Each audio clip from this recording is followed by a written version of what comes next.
There are a few people joining still. Well, Peter's coming on.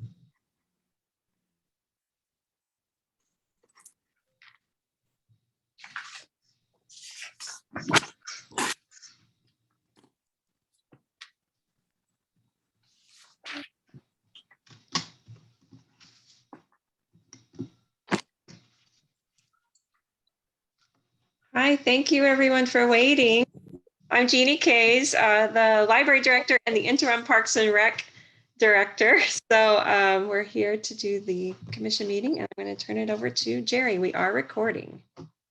Welcome everybody to the September meeting, City of Palm Springs Parks and Restoration Commission meeting. Let's start with, let me see, call to order at 5:37. And let's start with the Pledge of Allegiance. Okay, I will lead it. We're just going to stand up and pledge. Ready, begin. I pledge allegiance to the flag of the United States of America and to the republic for which it one nation, under God, indivisible, with liberty and justice for all. Thank you, everybody. I'm going to start with roll call. One.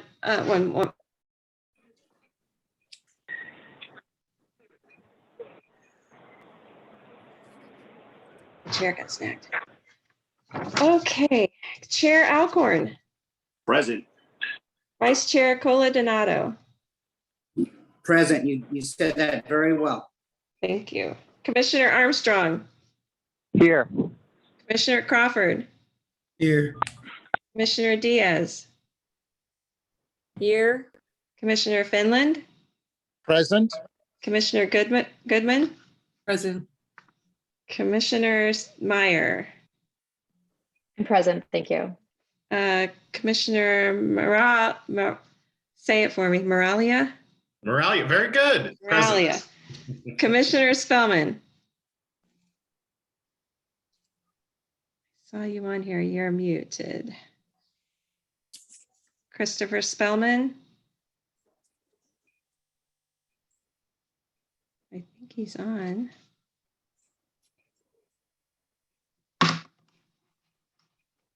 Christopher, can you hear me?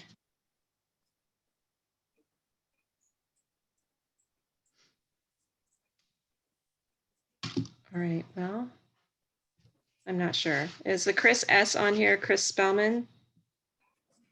See, he's muted. Okay. And then Alan Boley resigned. Just so you know, I don't know if you knew that.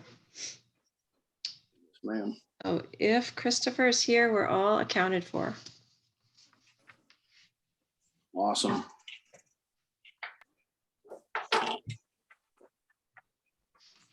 Okay, reported posting of the agenda. The agenda was posted as required at City Hall and at the community centers and on the website.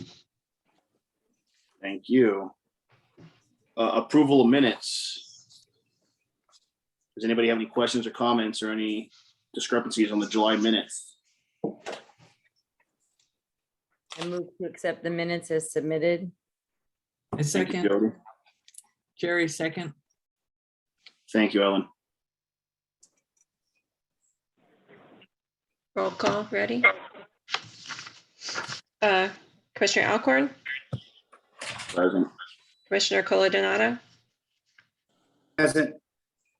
Oh, we're voting yes on the minutes, right? Not present. Sorry. Yes. Commissioner Armstrong, My bad. Yes. Commissioner Crawford.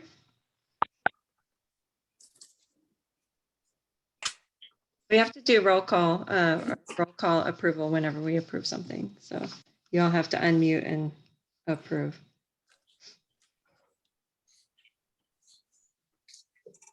Commissioner Crawford, We'll come back. Commissioner Diaz, I approve. Commissioner Finland, Yes, I approve. Commissioner Goodman, Yes, approval. Commissioner Meyer, Approved.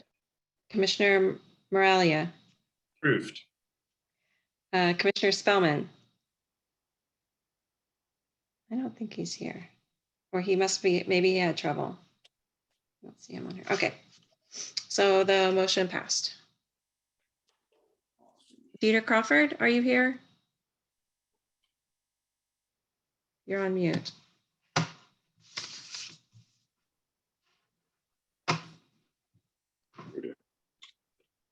Okay, Jerry, go ahead. Okay, any correspondence? We do have lots of correspondence. You all should have received that information in your email. Is that how you normally do it?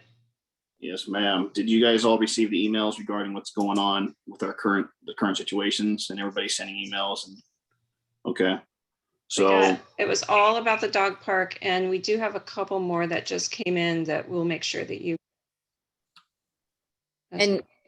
And they just kept coming on throughout the day. And so as a working person, right, I didn't necessarily see all of them. And I just left work to get here to do this. So I don't know, speaking for myself, about 2 o'clock, that was probably the last time I saw any. I don't know if you want to read them just to make sure that they're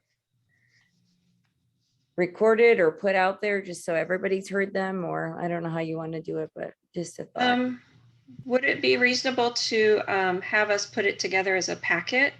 And then we could add that as an attachment on our website on the commission's attached items. Would that be reasonable? I'm okay with, there was a lot of them. I mean, there's a lot, everybody. Yeah. So I think that'd be advantageous for us. If we sat here and read them, we would be going over quite a bit. And I just tried to click to my email, and some came in at 5:27 and we started the meeting at 5:30. So I think that would probably be our best bet, so that we have a chance to digest them all and make sure that they get their fair attention, I believe. Yes, Mhm. ma'am. I agree I think with that that would be reasonable. And then also allow the community to see them too, besides just doing and reading them. I think that would be a better way to do it. Yes. Now, I got a question for you. Thank you very much. We're moving on to the public comment section. Do you guys want to do the public comment because we have so many people here, or do you want to do staff report first to allow the staff to come in and leave? Well, Jerry, I might recommend that we hear from our public, because I don't think the public probably wants to hang around for a long period of time. So if I may suggest, let's stick with the agenda and staff will follow public comments. Perfect. I agree. Thank you, Jody. All right. This portion of the meeting is open for public comment. You have the control. Jenny, I don't know who all. So what I will do is I'm just going to go on the list of people that are signed up as participants. I'm just going to go down the list and then call your name. So Annette Sanders will be first, and then David Weiner will be second. So Annette. Hi, this is Annette. I'm not sure quite what we're supposed to comment on just yet, but I know we're discussing the dog park and filled out the survey today. And I understand that we're putting our comments in to have improvements done at the park. I've been living in the valley now for 4 years and coming to the dog park about 3 of those years. And I have a small dog. And I would say my first issue is, oh my gosh, the trash cans need to be replaced. They have wood lids on them. They're warped. They do no good at keeping the pests out of the trash cans. So we end up with a ton of flies in the park. And also we need to do something about, I think, the gnats, because I usually walk around the park, and so I'm not really bothered by them. But as soon as I stop walking, you're just inundated. So it makes it really difficult. And several trees have been removed. It would be great to have those replaced. They offered quite a bit of shade, which is nice, especially when it gets to be very, very hot. So other than that, it's a wonderful park, and I'm really, really glad it's there, because my dog expends a lot of energy there, which makes her much calmer to be around, which is great. So thank you for listening to all of our comments and taking this into consideration. I appreciate it. Thank you for sharing, ma'am. Thank you.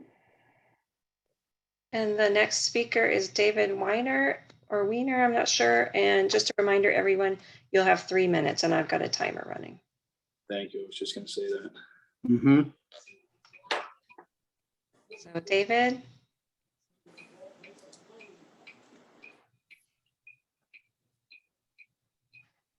You're on mute. If you don't want to give public comment, you can unmute and say, I don't want to give public comment if you're just listening. You don't have to speak.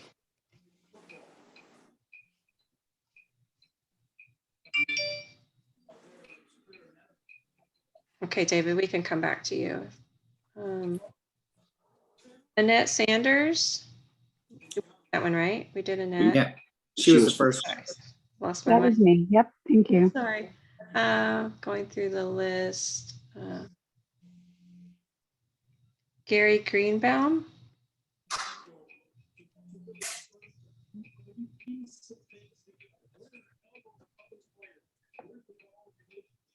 Can you hear me? Yes. Okay. I just wanted to make a couple of points that I know this is about doing work at the dog park. And to that point, I've noted that in the past, when the dog park closes for a redo, that there are many, many days within that period where no work is being done.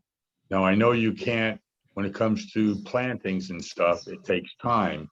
But if you can somehow get that done quickly, whatever you decide to do, it would be great. The second thing is that it's not just about the dogs and the animals.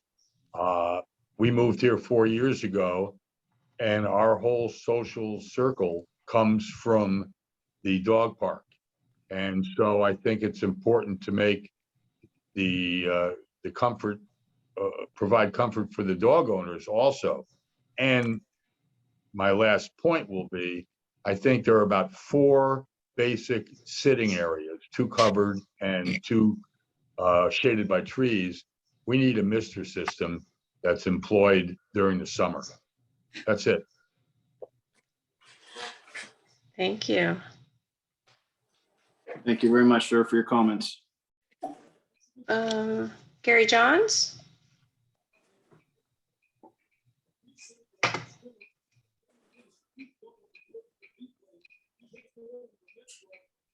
I'm sorry, did you just call my name? Yes, did you want to speak at public comment, or are you just observing? I'm just observing, thanks. Okay, thank you.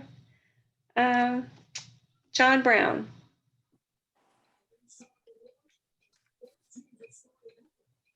Yep, there I am. So I was going to reiterate what the woman that spoke first said about flies and gnats. It's just awful. I have to bring a towel in every day to keep slapping my legs and my arms to keep the flies and the gnats away. And I think it's because there's so much dog feces around. I don't know who cleans it up, but it's not very clean. I think we need to address that. The grass needs to be mowed on occasion. It'd be nice if we could get some sort of a doggy splash playground, or just a doggy splash area where they have water squirting or something. I know there are dogs that like that a lot. But other than that, I think things are okay. It just needs to be cleaner. Okay, Thank you. thank you so much. I'll send you flowers. All right, bye-bye. Thank you, John, very much for your comments, sir. Okay, so Chris with a K, K-R-I-S. Hi. Hello. Go ahead, you've got 3 minutes. Oh, okay. Hi, I'm Chrissy McDonald, and I agree with what everyone has. I mean, Annette even. I mean, she has, I think, kind of maybe solved the mystery of the gnats and the fly issue with having some sort of garbage situation that will make a difference, as well as for me, I know as a dog owner, we're supposed to be taking care of and watching our pet and making sure we clean up after them. And I know, I mean, we all, I'm sure, are at fault at some point, but honest to God, I think when it gets down to the maintenance of the park needs to, as a community going and a village going to the park, we need to be more diligent. And I don't know how or what we need to do to enforce that, but I think that falls on us, the dog owners' responsibility to make sure. But if we can try to do something to ensure that it is being cleaned, that I think would make a huge difference. The other item that I have noticed anyway, and just I'm 60 years old, I've been living in Palm Springs on and off since I was 5. So, I mean, the dog park is not a new thing, but kind of a new thing for me. As far as the maintenance, I've been to the one out at Rancho Mirage, back and forth. It just seems to me the one in Rancho Mirage is very pristine compared to ours for whatever reason. I can't answer that, but there is a huge difference as far as the cleanliness. And if there's something we can learn in that arena, then so be it. And just maintaining the trees. I mean, we lost a tree, and I think we need to preserve what is there. And between the cleanliness and maintaining, I think are the two huge issues. And if we can tackle those two things, I think it's going to be a good show. And maybe just, when they do the seating, come seating time here, that we have a little bit better of a ground covering as far as it just being a little bit more grassy, without any other way to say it, a grassy situation that isn't like ripped apart and everything. But I know, I mean, it's our kiddos. Okay, I'm gonna let you go. Thank you. Thank you, Chris. Perfect timing. Appreciate it. Paul Foster.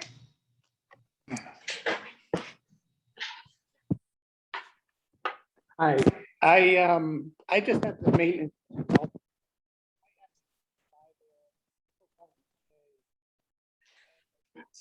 Excuse me, Paul, your sound is cutting out. I just want to say that the There you go. maintenance has to be.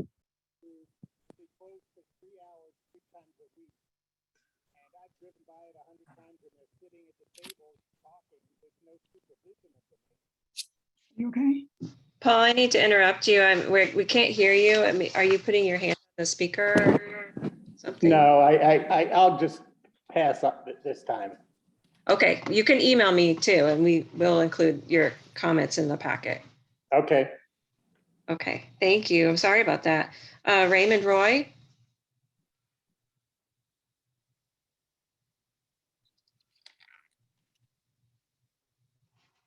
Raymond, did you want to give comment? Is he still on here?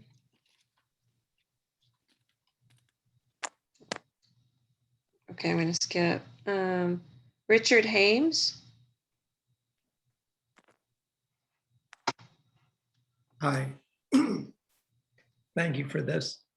I moved here with my husband in 2012. So I've been coming to the dog park since day one. And like Gary said earlier, most of my social network has come from the dog park. So it's an important part of my life and the dog's life. There was the major redo a few years ago, and it looked nice for opening day. And unfortunately, after that, it just seemed to wear away. And there were drainage issues that were somewhat addressed, but not entirely. And there's always been a dispute with the small dog park section and the big dog park section about ground cover. It's just easy to see where the grass doesn't grow, that maybe that needs to be a different type of ground cover. I agree with the person who talked about Rancho looking beautiful, but that's privately endowed. It's not government funded.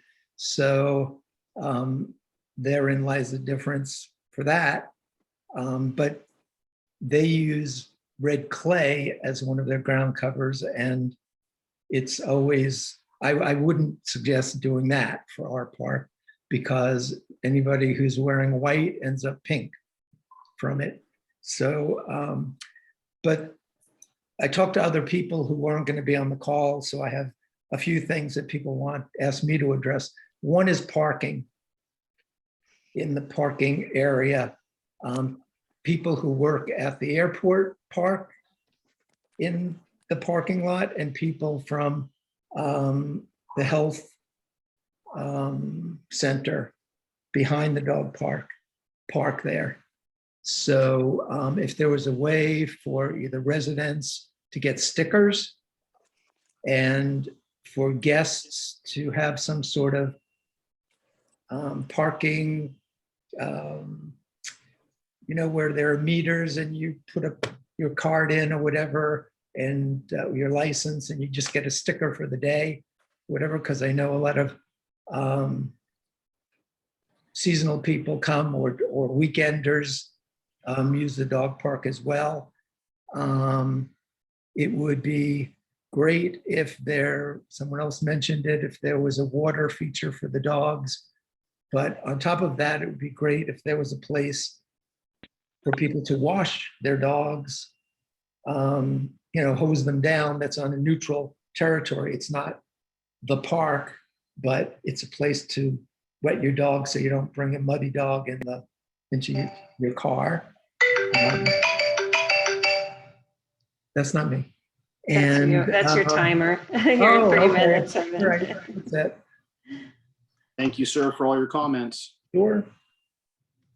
Thank you. Sean Tiroli? Hi, can you hear me? Yes. Great. Thank you, Jeannie. I think we met a few days ago. Did you start the egg timer? Okay. This is going to be like an Olympic sport. Ask Jeff Kors. Jeff asked me yesterday, and he was generous enough to meet me on a Sunday morning, along with the head of the United States Tennis Association, which is the governing body of tennis in the United States, particularly SoCal, and their community tennis leaders / diversity and inclusion. I'm told by numerous people that this hoop I'm jumping through is required to get what I want. And it's not for me, it's actually for my community. I'm a community tennis instructor. We're kind of the unknown people that provide tennis for those that don't see themselves in it, either for economic reasons or reasons because of their gender, ethnicity, or sexual orientation, frankly. USTA takes care of that. I have a number of programs coming to Palm Springs, and despite coming out of COVID and the additional heat of summer that sequestered us in, somehow nobody has had the wisdom to light the tennis courts at Ruth Hardy Park. And it seems sort of almost hypocritical to say a city cares about its residents and its health and well-being. I'm not saying you. And they don't light the courts as Just people not are the dog emerging park. from these things. We're losing 40 hours a week of potential play. I give free and affordable lessons. I'm a certified coach. I'm a USTA umpire. I've been doing this for 2 decades. We need lights. So unless you want me to hire exotic dancers and put flashlights on their heads to scale the fences, I need your help. And I have an entire plan put in place. We have what may be an unprecedented sanctioned senior tournament, public, coming to Palm Springs in February, some charity events. I've reached out to the Mizell Center, the LGBT Center of the Desert, and any other boys and girls club, which I actually provided the tennis for 3 locations in LA, Pasadena, Monrovia, and Hollywood, which USTA wasn't even able to do. I kind of do the impossible, but I'm more of an activist, and I need your help to be more of a advocate. But it's not about me. There are no lights at that park. That's unacceptable. I've spent a year begging someone to tell me why. Poor Lisa Middleton, God bless her. She told me 5 lights are separating us from having lit courts at Ruth Hardy Park and someone to screw them in. This is about a dog park. Well, public comment can be about anything, actually, but Sean, I have a dog. Thank you. And it's Thank a you very park. much, Sean, for your comments. Sorry, your time is up, sir.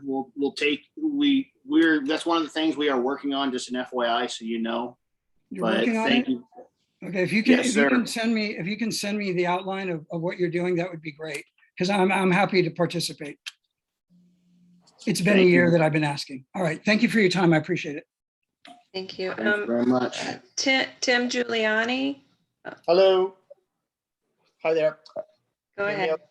Okay, hi, I'm Tim Manning, and I've been a resident for over 20 years and going to the dog park for probably about the last 10 years. And originally I went with the mindset I was going solely for the benefit of the dogs and their exercise and socialization, but I've come to realize what a vital daily gathering place this is for so many of our residents to get out and socialize with other people with whom have the same interests. Our recent full-fledged volunteer effort resulted in exactly 202 completed surveys to date in regard to the Palm Springs City Hall Dog Park. 202, and that number in itself should make everyone realize that this park is way overused for its size, which is directly evident by the poor condition of the park. We have over 82% of those surveyed indicated they went to the dog park for their own benefit of socializing, and over 60% are over 55, which I have to presume are retired people. And of that, over 84% are full-time Palm Springs residents, of whom which over 82% spend at least 30 minutes or over to an hour every day at the park. So these numbers clearly indicate what a vital part of the day is spent at the dog park by so many of these residents. I personally made a point to look after a woman who is in her 80s that comes to the park every morning with her dog, and we play ball. And I know that's most likely to be her only interaction of other folks that day. And I'm concerned that she doesn't show up and have to check up on her. So it is vital, I think, that we spend the resources necessary to ensure the cleanliness and safety, as well as the sustainability of our dog park for both residents and their dogs. Currently, the park is poorly maintained on a daily basis, with lawns not being regularly mowed, gates often left locked, doggy bags often missing from their stations, filthy pooper scoopers broken and scattered about the park, and filthy water bowls and tattered lawn chairs strewn about. There are broken water sources, dangerous sharp poles poking up out of the ground from broken trash cans and pooper scooper stations, and trees falling down for not being properly trimmed or stabilized continually to make this park unsafe and unhealthy for both dogs and people alike. We do need and want a park with sustainable ground cover so as not to have to close completely down for 4 to 6 weeks every year, leaving many of these people without a social outlet and we need a daily maintenance team that will be held accountable for keeping the park clean and safe. Wider sidewalks, a complete drainage system, less rock, and interactive components for dogs to play and socialize. More shade and comfortable permanent seating are just some of the things the dog park desperately needs. We really would appreciate your support in this endeavor. So thank you for your time. Thank you, sir. That was a great presentation too. That was 3 minutes on the nose. Did I miss anybody who wanted to give public comment? Oh, Gary Johns, go ahead. I'm sorry, I just thought I would certainly support Mr. Giuliani. I go to the dog park, I have 3 dogs. I'd like to just see our improvement of our basic services and maintaining of those services, like the trash bins. They are problematic. They don't seal that waste in, and they do attract flies and gnats. Basic improvements, waste bags. There should never be a lack of waste bags on the weekend. Somebody really needs to keep those. I always try to come with waste bags of my own, but of course we really rely on those bags. A more improved seating for the elderly that come with their dogs. We did just lose a major big tree there on the north side of the park that this past summer provided a tremendous amount of shade. So I'd like to see improvements in our seating and some additional shade structures, and nothing beats a tree. If we have a problem with the trees there, they should be maintained and improved, but we shouldn't keep losing trees. It's a park. And again, Mr. Giuliani, I think you really hit all the major points. So thank you very much. I didn't mean to speak, but thank you for allowing me. Thank you very much, sir. Now, did I miss anyone else? David has his hand up. David Weiner, please. Yeah. Okay, thanks. Let me put my hand down. I just want to thank you guys for taking this matter into consideration, and also to Tim and the other people that worked on this survey, because I know that they spent a lot of time and energy on this to share, with the commission what people need from our park. I have a relatively new puppy. I go every single day. If I don't go, she's a terror. But it's a socialization for both her and for me. And I think, we've talked about some of the upgrades that could be hopefully provided. I think we're not asking for, gold-plated benches or anything like that. I just hope, I think with a little bit of work, we can really make this into a nice dog park that everyone will enjoy going to. So I want to just add that 2 cents and thank the commissioners for taking this into consideration and looking at the issues so we can, provide a better space for our residents and for our 4-legged residents. Thank you, David.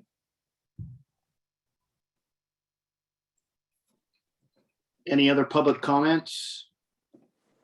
The only thing I would ask is Councilmember Kors, would you like to give comment at all or at any moment? Sure, I'll just be brief. Commissioner Goodman reached out to me to talk about the dog park, which we're going to meet and do. And I did get a chance to go over there over the weekend and we'll be there again tomorrow morning. And I knew there'd be public comments, so I wanted to hear it. Just also wanted to share with the commission that November 19th and 20th, we're going to have 2 days of council strategic planning, which of course is open to the public. And parks is at the top of my list of things to talk about. What our, thoughts for the city are, funding and other issues related to that. So I want to make sure the commission was aware of that at this meeting. And I know you're talking about Measure J, but potentially at your next meeting, because getting input from the commission, and I'm happy to work with a small group from the commission on priorities, I think it'd be really helpful in that strategic planning retreat. I know there are several council members who have publicly said that's a really high priority, Parks and Rec, for them. So I want to really make sure we have that input from the commission prior to that meeting, and hopefully some of the commissioners can attend that as well. That's it. Thank you so much, and thanks everyone for your work, and thanks everyone for the public comments. That was really helpful for me. I'd like to Thank you. say something. Can I say something? I'll be very brief. Yes, Ms. Greenbaum. What's your first name? Edie, Edie, thank you. Thank you. I agree with everything that Tim said for sure, and what most people said today.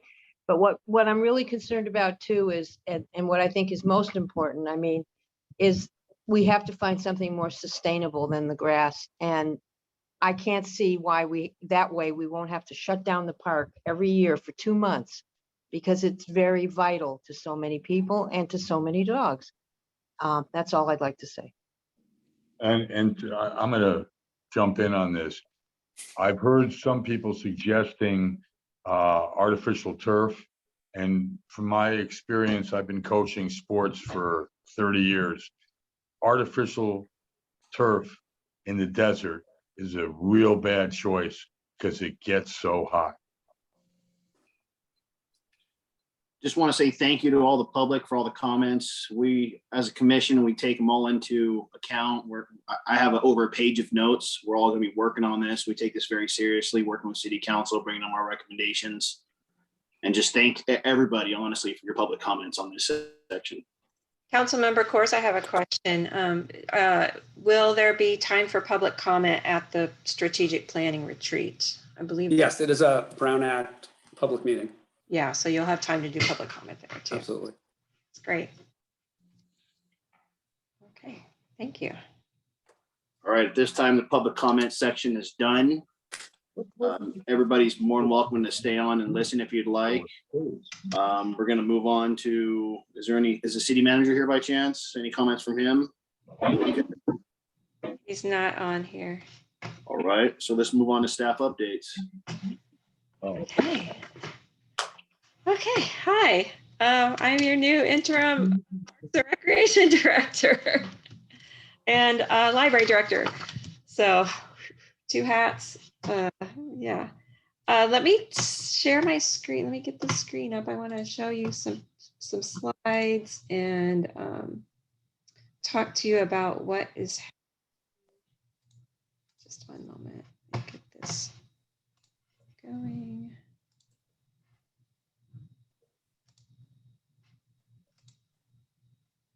Okay. Can you see my slide? I chopped out a little bit. It looked like. Okay. So I want to tell you about some things that are going on in the Parks and Recreation Department. Janice Lopez, who has worked for 17 years, I believe, has been once again nominated for Employee of the Year from the California On Location Awards. The California On Location Awards honors local professionals, production companies, and public employees whose work makes California the best location for filming. The recipients of the California On Location Awards are selected from many qualified finalists by a panel of film industry experts. Janice Lopez won the award back in 2017 for assisting HBO on A Star is Born with Lady Gaga and Bradley Cooper. So we wish her luck and fingers crossed that she's going to win again. The Leisure Center has, and Janice and a bunch of people have been decorating the Leisure Center to celebrate Hispanic Heritage Month. So you should stop by and check it out. We've got a few pictures here. It just looks really nice with the flags of the of countries around the world. And the Papel Picado, right? Is that what it's called? I think so. We have some really great fun.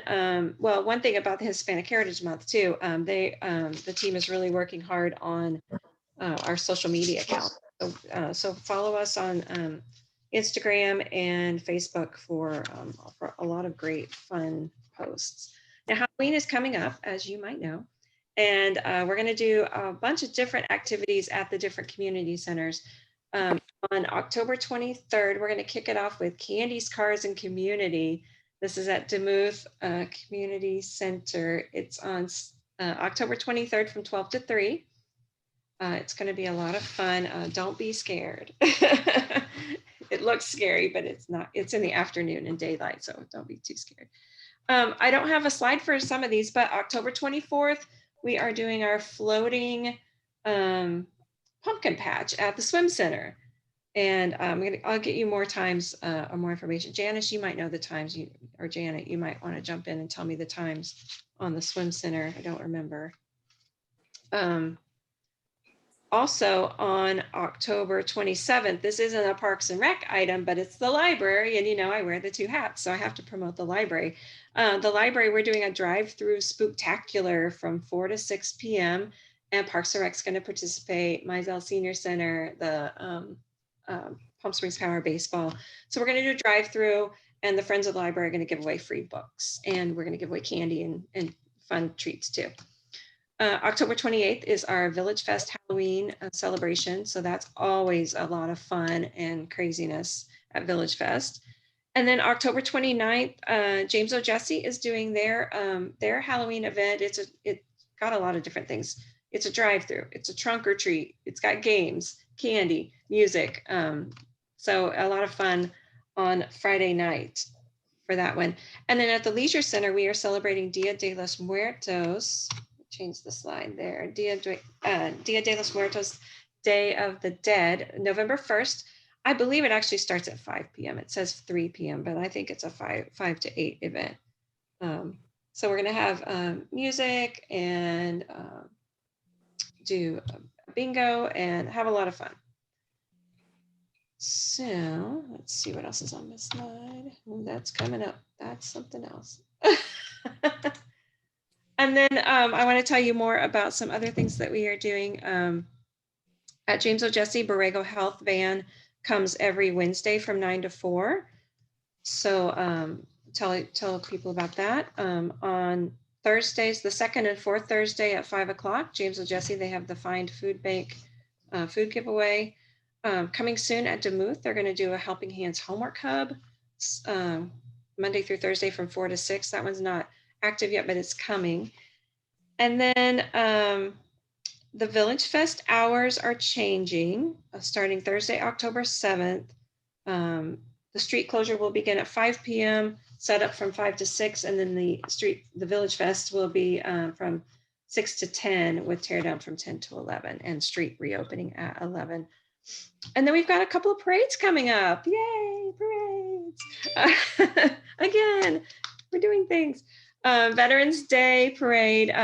Michelle wants to know if any of the commissioners would like to help out.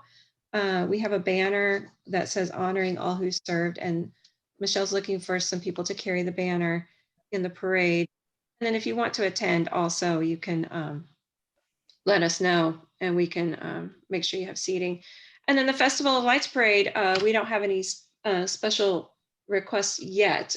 I know the neighborhoods are asking for balloon handlers, but we may be asking you for help for that one too. So that is my report. And unless Janice has something she wants to add. Did you get the times for me? No. Okay, she's silently smiling. Okay, that's my staff report for me. Thank you very much. Janet might have something she's going to. Hey, Jeannie, I'm still checking on the times for everything, so I'll let you know. Okay, we'll keep you posted for sure, because we want to spread the word and make sure everybody knows about our fun events. And we're trying to be safe, safe, COVID friendly and COVID safe too. Masks will be required, and you may not be able to get out of your car. Well, the library, you're not getting out of your cars. Okay. Do we want to do the staff? Do you do the staff updates now for the city employees? Yes, ma'am. Okay. I was just gonna say with Dawn or who else is here? Stacy Schaefer's here. Say Stacy or Dawn, whichever one would like to go first. Ladies first.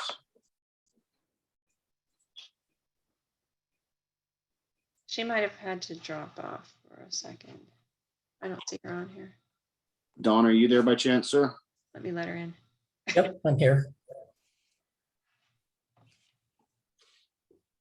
Do you want me to go? Okay. Yeah, Well, would you give an update, please, sir? sure. While we wait for Stacy, just a reminder, on September 24th of last year, City Council approved your 7 priority projects from this commission. We still have 3 to go. That's the pavilion sound system. On Thursday, we received 1 bid. It's going to be, that bid came in about $20,000 higher than our budget. So we would have to go back to ask for more money. For the playground surfacing, it's currently under construction. Our contractor has started demolition at Desert Highland Park. And then the third project is the Ballfield Lighting. City Council approved just the design portion of it. They just finished their photometrics and found out that the spacing of the poles do not allow for adequate lighting. So they were going to add more poles, and then as they investigated further, the existing poles at Demuth Park has pretty much at the end of their useful life. So they're going to recommend that those poles get replaced. The good thing is we get to space the new poles correctly and provide adequate lighting for ballfield play at Demuth Park at night. The other park projects that are currently going on, Sunrise Park restrooms, they're pretty much finished. The contractor is working on his punch list items. Keys should have been turned over to staff. We'll find out from Stacy when those restrooms can be opened. I'm pretty sure any day now. Demuth Park and Desert Highland Park restrooms. The project is still waiting for their contracts to be executed. As soon as those are executed, the contractor is ready to go. The Demuth Community Center, so the HVAC system was going to be replaced, as well as some doors and windows. This project is currently out to bid. Bids open at the end of October. And then the downtown park, the contractor is just doing his final details. I don't have any more information on that one, but just being out there, you know, it looks pretty finished from what I saw. There's not sure when the grand opening is going to be, but I've heard things sometime in October. But those dates have not been given to me. But I will find out from the project manager. So that's my short update on the parks. And if you have any questions, I'm here to answer. I have one. Don, do you remember I guess it was part of a package with the dog park, the large dog park, but the resurfacing of that parking lot between field 7 and 8 by the Demuth Community Center.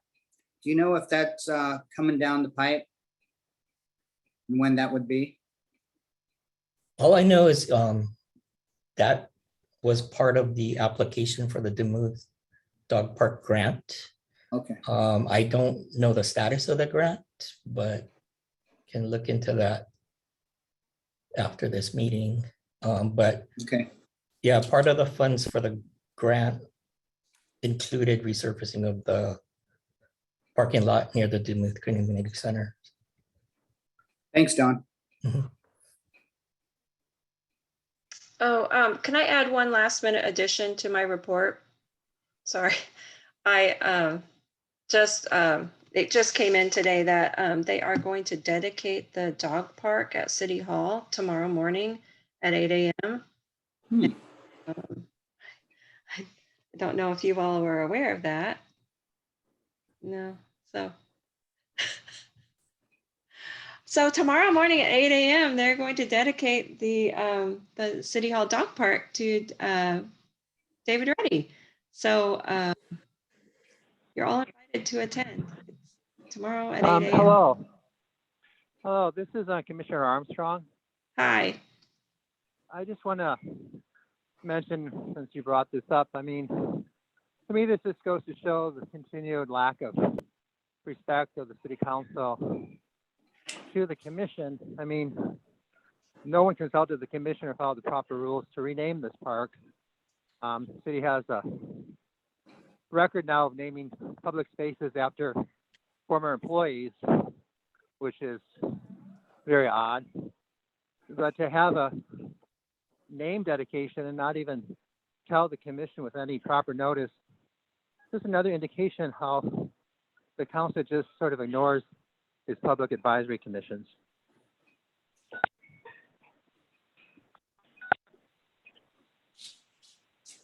Thank you very much for your comments, sir.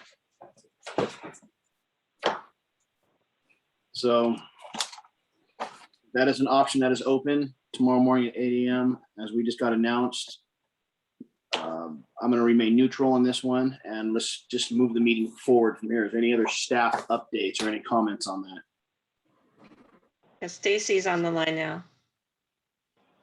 Stacy? Jerry, before Stacy gives her report, I just want to say something about what Commissioner Armstrong said.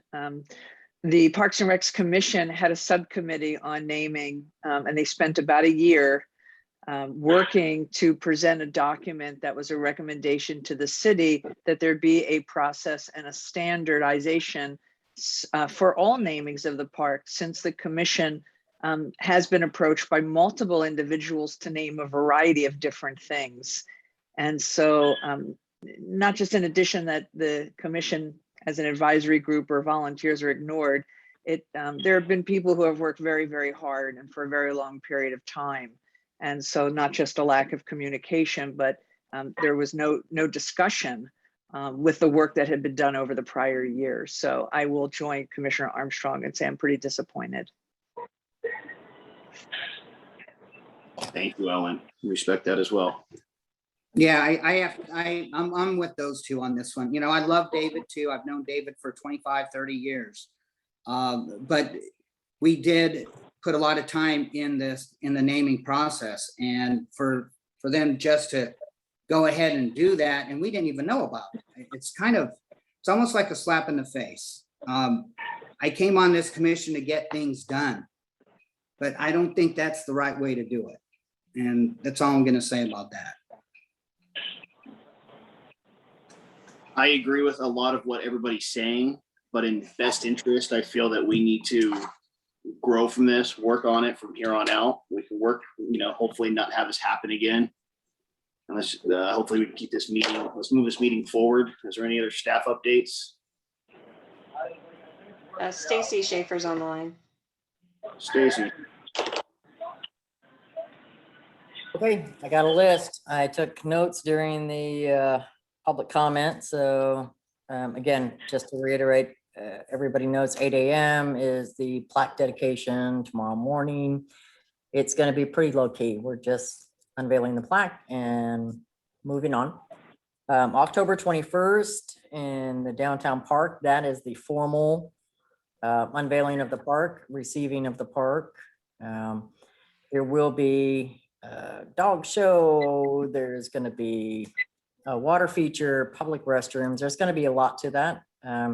I am going to hopefully reach out to whoever the subcommittee is for that park. I'm not sure who that is. I know it's changed a little bit over the last few years, but as I'm about to receive the park as the maintenance and facilities director, I would like to go hand in hand with the parks commissioners that are involved. So we're all on the same page as to how the park was laid out and how it was approved to be designed and how we move forward with that. So if somebody could confirm for me who's on board to be on that subcommittee, or if it's going to be new folks, I would really appreciate knowing that at this point.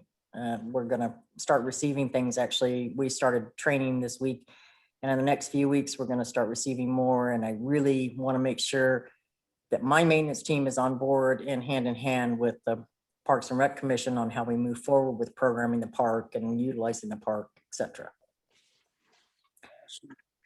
Thank you, Stacy. All right, so to back up through public comment, let's go back to the dog park. Misters, those are mosquito havens. Those are no bueno. We've addressed this before. We looked at it before. I know it's hot in the summer. I don't have a solution for that. But I've talked to Coachella Valley mosquito control more than once. We already have stagnant areas with people bringing in their own dog bowls, their own dog ponds, or, you know, the kiddie pools. We have issues with mosquitoes. It's a public health issue. I'm going to say I don't see that as a viable solution for us. Same thing, flies, gnats. Unfortunately, we are the victims of our own success. The dog park is wildly successful and heavily overutilized. And with that comes a lot of urine, a lot of dog feces. People come and socialize, as we've discussed. Have lunch, have food, have ice cream. Just so we all understand, currently, I want you all to understand that the landscape contract is the landscaper is required to empty the trash and replenish all bags before 10 a.m. every morning, 365. To my knowledge, that has not faulted. What does occur, they sometimes come in very early. We do not lock the dog park overnight. I don't think everybody understands that. We don't lock it down. So there are visitors there. There are a lot of visitors there overnight and in the early morning hours that do a lot of things. And sometimes they, may partake in whatever services we offer, whatever amenities we offer. I currently have a limited number of staff. The fully staffed department or division for parks maintenance, so you all understand, is 4 people. Right now, we have 2. The city manager is working with me to augment that. We're trying to hire. We've actually made a few offers, and right now we don't have a lot of people really interested in those positions, but we're going through another round of hiring this week. We changed 4 years ago. We were doing maintenance from noon to 3 twice a week. We heard from the dog park folks that wasn't enough. So we bumped it up to 3 times a week. So we do it Monday, Wednesday, Friday from noon to 3 p.m. That's not only my staff coming in and power washing all the surfaces and the sidewalks and trying to make repairs. That's also the landscapers coming in and trying to do tree trimming, mowing, etc. We have 2 issues with this. We have a non-compliance problem with some of the users of the park. They just won't leave. We've had landscapers bitten, we've had to call police, we've had to call animal control. It's pretty unfortunate. Secondarily, we have the other issue of it's not enough. We hear, oh, well, we want it every day, but the users of the dog park are adamant we don't want it shut down every day. So I'm looking at you, we bumped it up to 3 times a week, and myself and my staff get repeated complaints daily on how often we're shut down. Yet, on the flip side, it's not enough. So we have that balancing act. And again, as you, as a group, are getting this information, soliciting the results, I'm eager to follow whatever direction we as a dog park user contingency come up with. And I know it changes from every few years. We reopened the dog park 6 years ago with a brand new plan, all new amenities, all new everything. And here we are a few years later. We don't like the trash cans that everybody voted on. We don't like the sidewalks. We don't like the benches. So I understand this is an evolution. The other thing that I want to point out is we do currently ask our city council, and bless them, they have always agreed to buy the absolute best hydro seed on the market. We simply do that because it grows fastest. In 6 weeks, it will germinate. It is robust. It is resilient. But as soon as we open, I can show you picture after picture of how beautiful those look the day before we open them. And then 2 days later, the drainage is gone, the tracks are there, that's turned into a mud bath. It is unfortunately a very overutilized property. So my solution 5 years ago was to take the old ball field batting cage area, take all the landscape and all this stuff out of there and turn it into a non-turf area so that when we overseed, we had somewhere for the dogs to go. We are now trying to convert that into, we working on this grant. That has more grass and honestly than I even want, because I think the more DG, kind of like Rancho Mirage, you look at the amount of space, well, Rancho Mirage is a lot bigger than we are, first and foremost, size-wise for dog park. But the amount of turf versus DG, even on the new park that we're recommending right now, is much higher. So we're gonna end up in the same scenario. We're gonna end up closing down our park. So we're gonna be back in the same scenario we were. I don't know what the solution is, whether it's AstroTurf, whether it's DG, red clay. I'm open to that. I would love to hear anyone's ideas. One of the issues we are having that I would really like your help on is we're having a lot of folks take over the ball fields to make them their own private dog parks, which is very unfortunate. They're getting aggressive with our staff. They're leaving a mess. That's one of the other issues, you know, I heard earlier, well, who's picking up the poop? Well, until Friday, when I had to put my little baby down, I picked up my own poop. That was the whole point of being in a dog park, right? You do it yourself. And yes, I have staff that go in every day, and yes, they pick up a lot of poop. But how are we as a city supposed to govern that? I'm looking for some feedback on that. I would love to hear it. We have, you know, 11 parks in the city, much bigger. I don't know how much more we're supposed to dedicate to policing what I think most individuals do. So the other one, cleaning schedule, I've already gone over. Tree planting, we are on schedule for tree planting. So the other thing I want to remind everybody, all of the trees in that area were all planted at the same time. They have an end of life. And of course, we have some nasty windstorms that hit us sometimes unexpectedly, and they push those poor little trees around. We're the desert. We're sand and clay. We don't have a great root system. So when those things get knocked down, I'm not going to plant them in August. That will just be a waste of time and money for everybody. So here we are moving up to October, which is what? Overseeding. That's the time everything germinates, everything roots, everything plants. My goal is to replant the shade trees that we lost, but I'm going to do it when we have everything closed down for 6 weeks so we can protect it. And if there's anything in, I do personally lead towards the drought tolerant trees, and that's what I try to encourage my staff to use. If there's something really unique and specific that you as a commission would like us to entertain that you think is going to be drought tolerant and appropriate for the dog park, please let me know what that is. I'm open to that, but I am coming up quickly on the time to plant it. But my goal every year is always anything that we lose, we plant during that 6 weeks where we can protect them and make sure they have the best success. Drainage issues, we've already addressed that. We've spent a lot of money to install a lot of extra drains. We have dry wells. We have 3 dry wells now in the dog park, as well as drains. Ground cover, we've talked at length about this.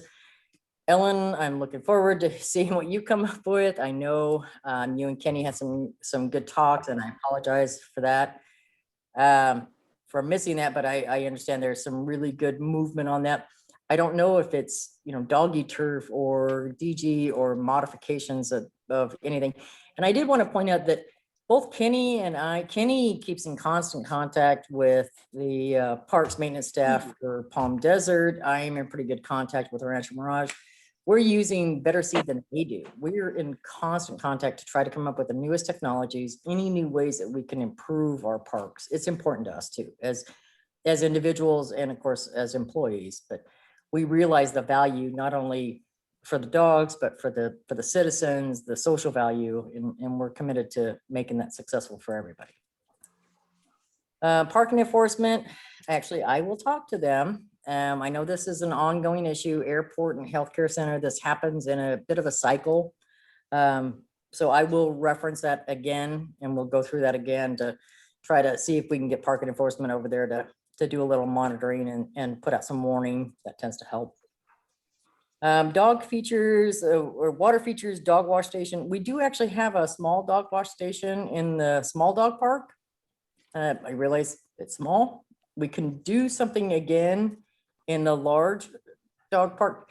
I would, again, I would ask for this group's feedback on what it is we do. How are we going to modify this? How are we going to make something that's not going to turn into a mud bath, not going to create a big drainage problem or a sanitation issue. So I'm open to any suggestion on that. I know that's been something that's come up a few times, and I think it's probably time we look at that, especially right now when we're about to shut down, so we can make, any type of maintenance or repairs or installations would be great to know.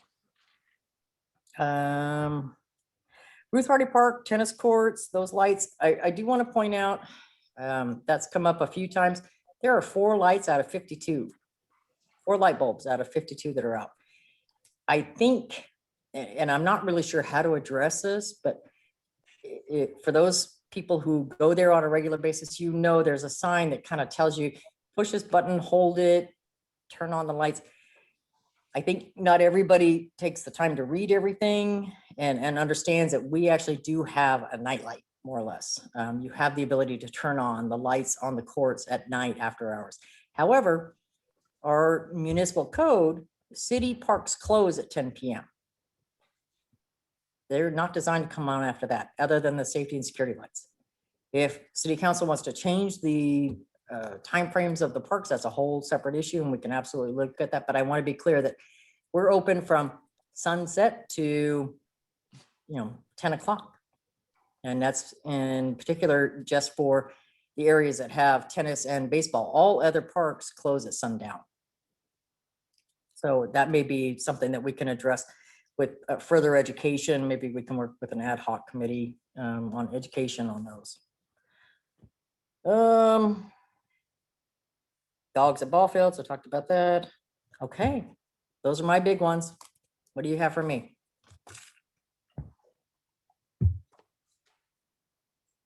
Any commissioners have anything for Stacy? I A was lot there. I'm not trying to laugh. Come on. Okay, pull out the armor, everybody. Oh. I'll actually comment just really quickly. Stacy, thank you very much. And we did miss you at the meeting. We did. Tim and I met with Kenny, who is responsible for managing the contract with the conserve, was it land conserve land. And we actually saw some areas that it wasn't necessarily the city, but it was the contractor. And so Kenny, we talked about it, and it doesn't take much within about 24 hours, and we've got photographs. They responded to Kenny pretty quickly. They were in the dog park the next day, emptying the trash cans and doing things. So I think once people are made aware, then things were addressed. And I do think, and Stacy, maybe you can meet with Tim and I, and maybe even while Jeff is there, because it's really coming up with some collective thinking about how to create a more sustainable ground. And some of that is going to be really looking at the Demuth Park so that patrons can go to Demuth, not just when the City Hall Park is closed, but on a more regular basis. And so it was very clever 4 years ago when you came up with that idea, and we did that. And I think now it just needs a little more something. And so we'll be presenting the request that we maybe work with you and with Don so we can start to price out. And I've got some photos to share. So I do think it is probably more of the management of the contract, and Kenny and your team really managing the contractor. Because we have a copy of the contract, so we can see what is city staff and what's the contractor. So, and it is a shame that we're back having the same conversation, not just from 4 years ago or 6 years ago, but we have an article from 2011 that cites the same issues, and our population has actually only grown. And so thanks, Stacy. We would love to spend some time with you, because I think you've got some good ideas as well. And I think collectively we can come up with some solutions. Awesome. Anybody have any other comments for Stacy or any staff? Yeah, I do. It's on this for discussion number 3, but since Stacy's here, I could get it out of the way. Is that okay, Jerry? Take one of those off the list. I'm okay with it. roll. Yeah, so I just wanted to bring up, Stacy, when we do the reseeding of ball fields 5, 6, 7, and 8, that that we the gopher holes out there are just crazy on all 4 of those fields. Yeah. And then probably putting signs up there saying that no dogs out there. And I've got 2 dogs, man. I love dogs, but there's a place for the dogs, and a lot of people are using these parks in the outfield and some on the infield, mostly the outfield, and they're getting crazy and they're getting very upset. I have firsthand knowledge of this. So I think fixing them gopher holes as we do the reseed, put some signs up saying, please no dogs on the outfield or inside on the ballpark. Everywhere else, that's fine. That's great. Walk your dogs out there, fine. Pick up your poop, cool. But to have them go on the field and dig holes in the outfield on top of the gophers, it's been brought to my attention quite a bit of times, and I'm an avid softball player. And so now would be a good time to discuss this. So, thanks, Dave. Thank you, Johnny. So the two pieces I want to mention to you actually go hand in hand. Rodents, gophers, ground squirrels, etc. Eliminating them. There's really only a couple of options, and the most prevalent and the most effective is also harmful to our pets. So I want to be clear that we as a city take that very seriously, and we're very conscientious and we're very careful in what we allow our contractors to do to mitigate this type of situation. We have it in Duluth, and we have it also very badly up at JOJ. Desert Highland has a worse problem. We're aware, we work on it constantly. We're open to all new technologies. We try the UVs, we try the audio, we try all of those things, and we're open to any new technology so long as it's safe for all of our patrons and all of our visitors, 2-legged and 4-legged. That being said, it's going to be a constant ongoing thing. There's acres and acres, even with the staff being out there on a regular basis, Conserve or mine or anybody else, we're not going to catch it all. Warning signs, I've already we've looked at a few different options for that, kind of like the foul ball warning area. So I'm looking at something along those lines. The dogs in the outfield or dogs in the ball fields, I'm actually looking, PD is working with me on that right now. We're trying to come up with a municipal code that we can cite so that if we have repeated issues, as you've encountered, where we get some pretty aggressive responses, the police department have something that they can do, some way to respond to that, to really curb that behavior. So wouldn't it actually be helpful if we could add some ground coverage to the Duluth Large Dog Park? I mean, I don't know the status of the grant. I know the city council has authorized the match to that. It is now 3 years. We're in year 3. Granted, COVID is an issue, but there's a problem with the grant. And I haven't had a chance to speak with the grant writer to find out what that is. But I really think in this Measure J conversation and in the city council strategic planning, that we really should lobby for some ground coverage so that the individuals will move off of those softball fields. They actually don't want to be in the softball field. They just don't want to be in dirt, and dirt that really is rocky, has foxtails. And Stacey, I realize you do everything you can to keep it clean, but that would be a solution that could help the sustainability. And then when that grant does come to fruition, we can relook at that. You know what, Ellen, one of the things that I would like to point out, as you just said, it's been 3 years ago.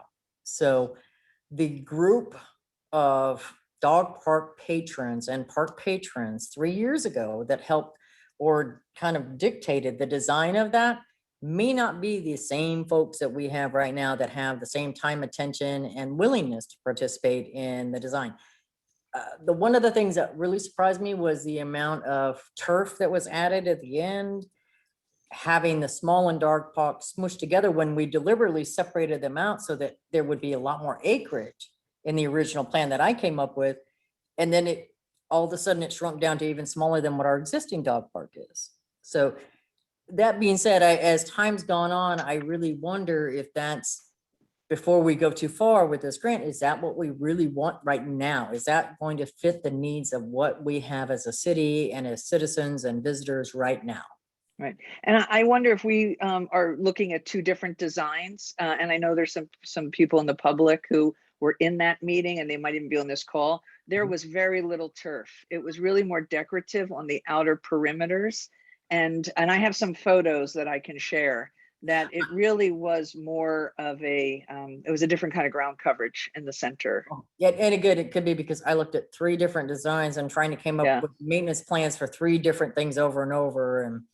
And I know same thing, the parking lot, no, we're not moving forward on any parking lot repairs. That's part of that project. I wanted to clarify that. So I know somebody asked that earlier. So as it stands now, no, I have no recommendations to do anything with that parking area that was included in the existing project. And the parking lot was substantial. I mean, I realize that you have to price things out and get quotes, and I understand, government process, but I think that there can be a very quick solution and a quick turnaround just to get that coverage so that we can get people off the ball field as that season picks up and it gets more crowded, and we can continue to move the grant process forward with design. So I don't know exactly when it's appropriate to bring that issue to the table. Hopefully I don't know where tonight. that's at, but I would actually be willing to work with Jeannie and reach out to the grant writer and find out where we are, because I had the same question posed and I don't have an answer. One thing that I would like to make sure that you as a commissioner are aware of, I have been in contact with the CV Link through CVAG. They are ready to begin moving forward with the expansion of the CV Link that is adjoining the parking lot there. So they're requesting relocation of utilities, irrigation, et cetera. So that's going to be a pretty major endeavor right at the same area in the next few months. And when I get some confirmation on what is actually going to happen in a timeline, I'll forward it on. Thank you for that one. Thank you, Stacy. So since we got you on, Stacy, can we throw on another discussion here that involves you as well? And that's the, sorry, not That's trying to okay. beat you up tonight. I apologize. All good. And this one should be fairly simple, but it's the skate park. Skate park maintenance. I know you've had your talks and you've talked with their side. I appreciate that. I've gotten calls too they reach out to everybody. You know how it is. And on my aspect, the only reason I'm putting any stance on it is my daughter goes there and I tripped a couple months ago because of when the lights were out. Okay. And I'm a walking para, so I have to look down and pay attention to where I'm walking. I tripped because it was just dark. Okay. That's my only thing. Other than that, And love just what so you guys you do. know, we actually did, and I think you guys heard this, and I cringe to say it because I don't want it to sound like an excuse, because it is a serious issue.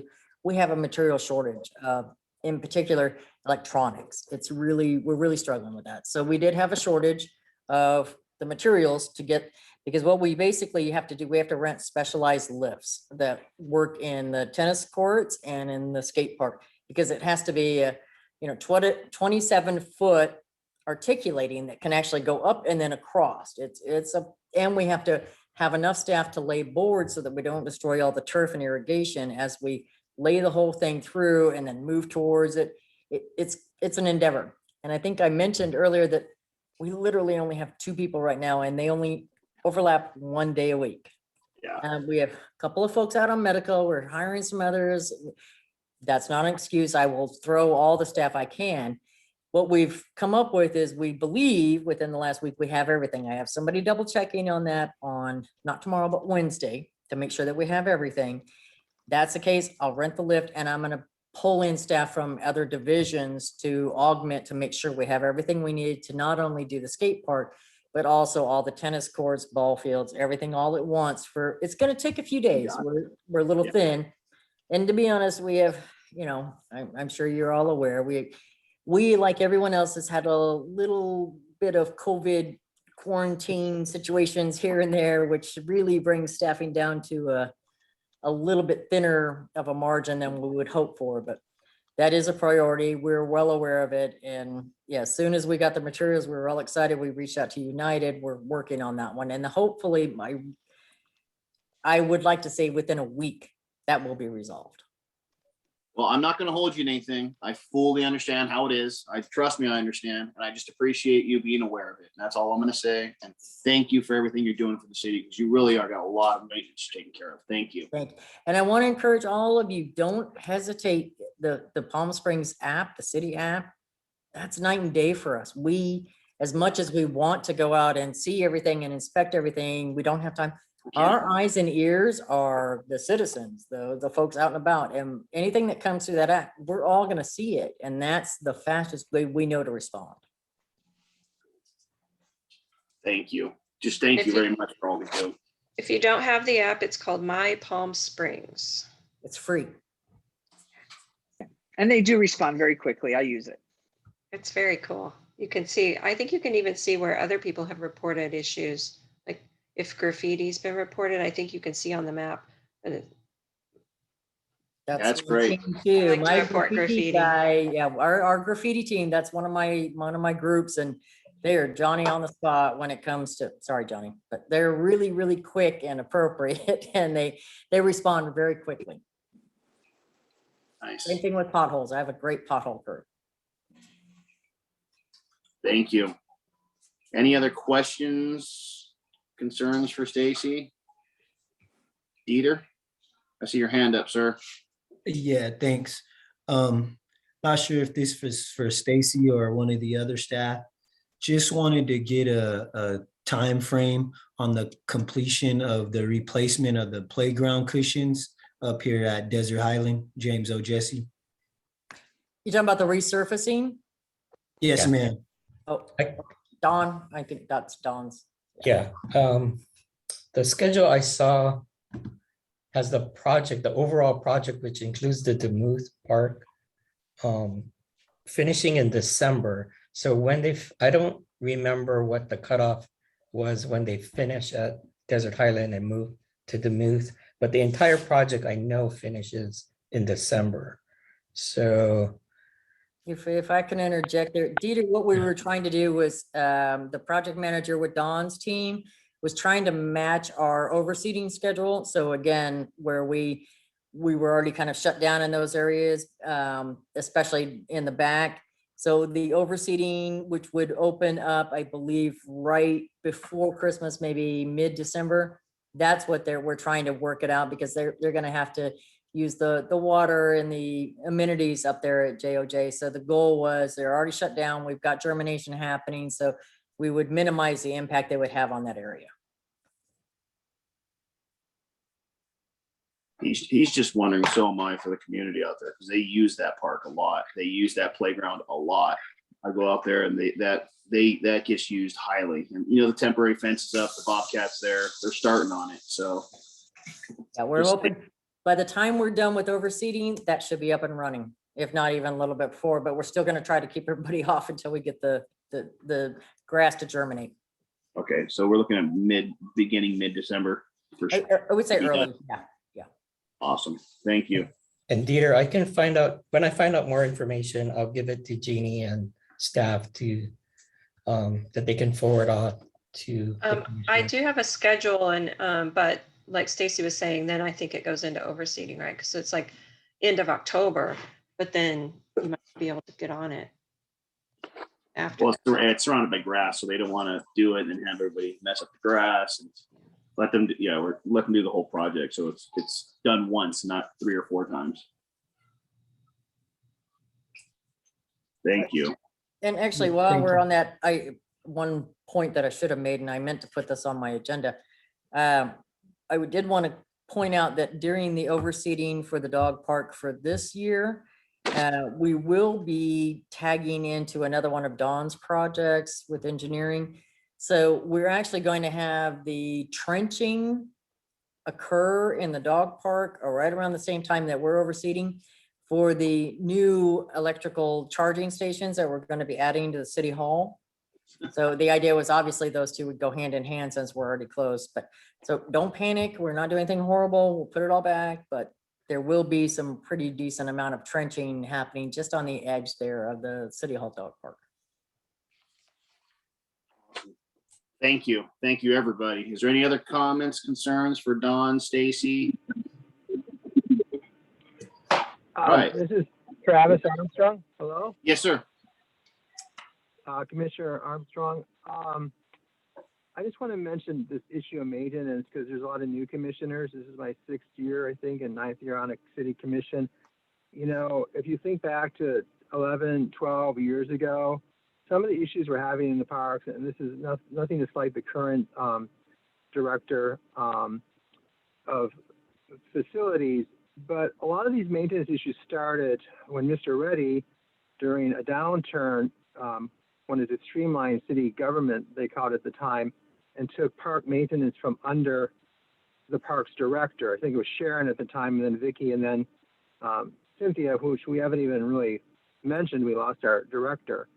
But if you think back to the dog park, you know, a decade or more ago, it didn't have some of these issues back then. Now, granted, the dog park has become more and more popular over the last 10 years, but there's still a systematic issue when the city has removed so much of maintenance from the parks department. That was done 10 years ago for a budget issue. And so I think it's important for the new commissioners and the new chairman to understand there's a lot of history here that we're kind of making up for. And then there was also a lot of deferred maintenance issues at the parks because it went from parks and rec controlling maintenance of its spaces to public works. And at the time, the director there was not that interested. And so, you know, there is a larger kind of structural issue with city government that you continue to see. And that's, you know, we've seen in the last 10 years, this cycle at the dog park as well. Thank you. That's why I got involved. I've lived here for over 30 years, seen all the issues and trying to make a difference. But we all appreciate the information and the knowledge of that. I mean, this is what working in government's all about, and we're just here trying to give our opinions. Thank you. Any other comments, concerns for Stacy, for Don? Point of interest, education? All right, well, thank you. Is that it for staff reports? Let's move on to discussions and action items. So we got the discussion action items updates for project updates. Any verbal reports for any projects we got going on right now?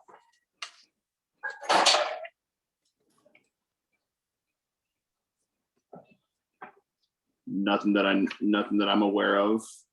We're working on the dog park. We got the awesome survey out. We're working on the updates for that, what the city would like. The skate park, we've talked about the maintenance. We talked about the ballpark maintenance. Now we have a discussion on the input for the relocation of the spider art from in front of the swim center. They want to relocate that and place a new piece of art in front of the swim center. I don't know if everybody has received that email that was sent out regarding the new piece of art they want to put there. I can share the graphics if you would like. It is graphic, personal opinion. So go right ahead. One moment. As a parent, that's all I'm going to say. So the picture on the left is the spider bike rack. And then the art piece on the right is called tot, like tater tot, like a child, like a tot. So the Arts Commission has approved putting the tot sculpture in the place of the spider bike rack. And so they're asking for your opinion on where you would like the spider to go. And then Stacy was extremely helpful in jumping in right away. And she's got some bike racks to replace this, because when I looked at it, I didn't even realize it was a bike rack. I just thought it was art. But they said, oh, it's a bike rack. We get so many people that park their bikes there. So we need bike racks. So Stacy's already said she can commit to bringing in some bike racks that she's got over in the yard. Cool. Thank you for that, Stacy. That was my major concern on that one. because that's, yeah, where everybody parks their bikes. Can I ask anybody, does anybody have any dimensions on this art? On the sculpture? I don't know. I can't, I don't know. The size. It was It's the decidedly public. surprising. So the public came to the Parks and Recs Commission and wanted some public, wanted some comments and some input and thoughts around a piece of art that would be going in the downtown park. And the Parks and Recs Commission voted unanimously on a suggestion to on how to actually move forward with that art. And that was ignored, possibly ignored only because a part of that, it was to come back to the Parks and Recs Commission for an update, which we never received. And I happened to read in a public document that that art is currently being installed in the downtown park. And I almost just want to ask, why do they even come to ask us what we think about putting something at the swim center when they're going to do whatever they want anyway? And it's 7 o'clock and we have 2 more issues, Measure J, which is a motion. And so my thought is, why are we having this conversation? Ooh, I love it. And all I was gonna say, Ellen, to echo that was, once again, they're gonna install something. If it's in a park, it should have come to us for approval, but clearly we don't follow protocol. Yeah. This is Travis Armstrong. I want to mention that particular piece of art was part of a larger initiative to create art that children would use, that it would engage children. They would park their bikes there. And in addition to that, it was part of a larger placing those types of things across the city. And there was a really deliberate discussion also involving the Sustainability Commission that was involved in that at that time, why that piece of art is put particularly there. I mean, to Commissioner Goodman, Diaz's point, the Arts Commission, they come, they give a good lip service, to what they're going to say, and then they don't really, and they get their defenders on the commission, some of them are gone, and they just keep doing it and doing it and doing it. So at some point, why do they even come to us? Because they don't really care about what we say. They come to us, it's already a done deal practically, or it's so far along that nobody wants to kind of stop it. So it's just super frustrating. Yeah, this is Dieter. I just want to echo those same comments. I know we talked about it with the dog park earlier, but it's just ridiculous. Every time, they just maneuver around the commission. It's like, why are we even here if they're going to do what they want to do, with whatever projects they want to. Thank you. And I would like to add something to this. I've only been a commissioner for 5 or 6 months, and I think this same issue has come up like 4 times. So in 5 or 6 months, 4 different times, the same thing. And I know Jody is on the Art in the Park ad hoc committee with me. I didn't hear about this art project. Did you? No. So what's the point of us having that ad hoc committee?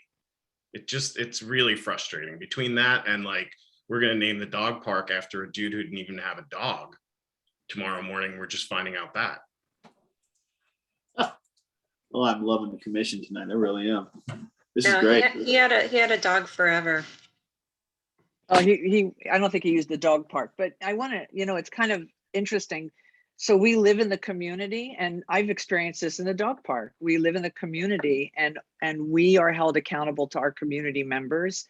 And in that, so not only is there frustration with the city, we're starting to hear it at the dog park. We're doing these surveys, and we're really, we care what people say. We want to bring solutions. We want to brainstorm. And the rhetoric and the constant, continuation of issues, it just makes, my time as a resident really unpleasant, because I'm the bad guy. Nobody else sees the city and what's going on in the city. So I think it's not just frustration with the city, but I think it really, ripples back out into the community as we try to support the community. Yeah, I agree with that one. 100% statement on that. So on the art project, I gotta, wheel back around to it.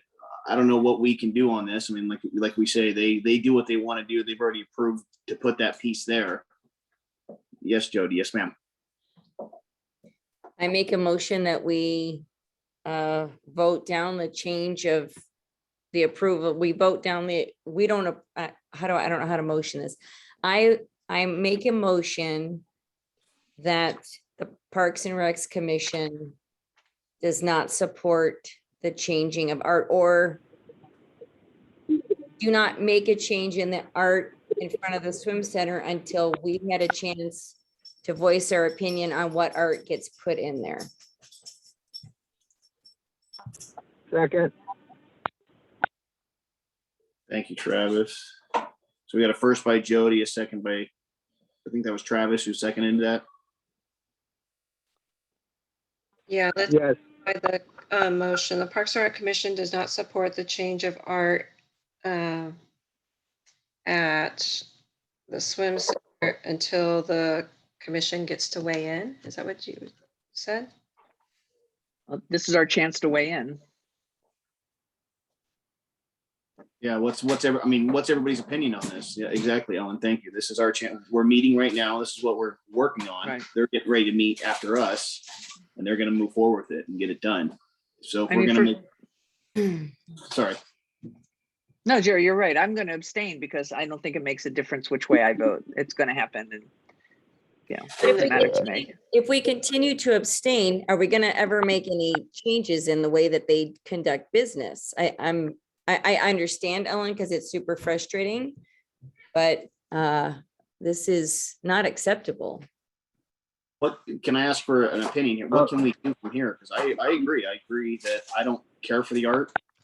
What can we physically do? Can we, we send them a letter? What do we do here? We all stand in front of the piece of art and don't allow them to put it there. Maybe we need to show up on November 19th at the city council strategic planning session. I agree with and that have one. a conversation with city council members about some of the incidences that we've experienced. Thank you, Ellen, for those wise words. Honestly, I think that's a very good choice. Smart of us. I don't suppose Councilmember Coors is still on here. But your video is recorded and will be on YouTube, so people can watch it and see that.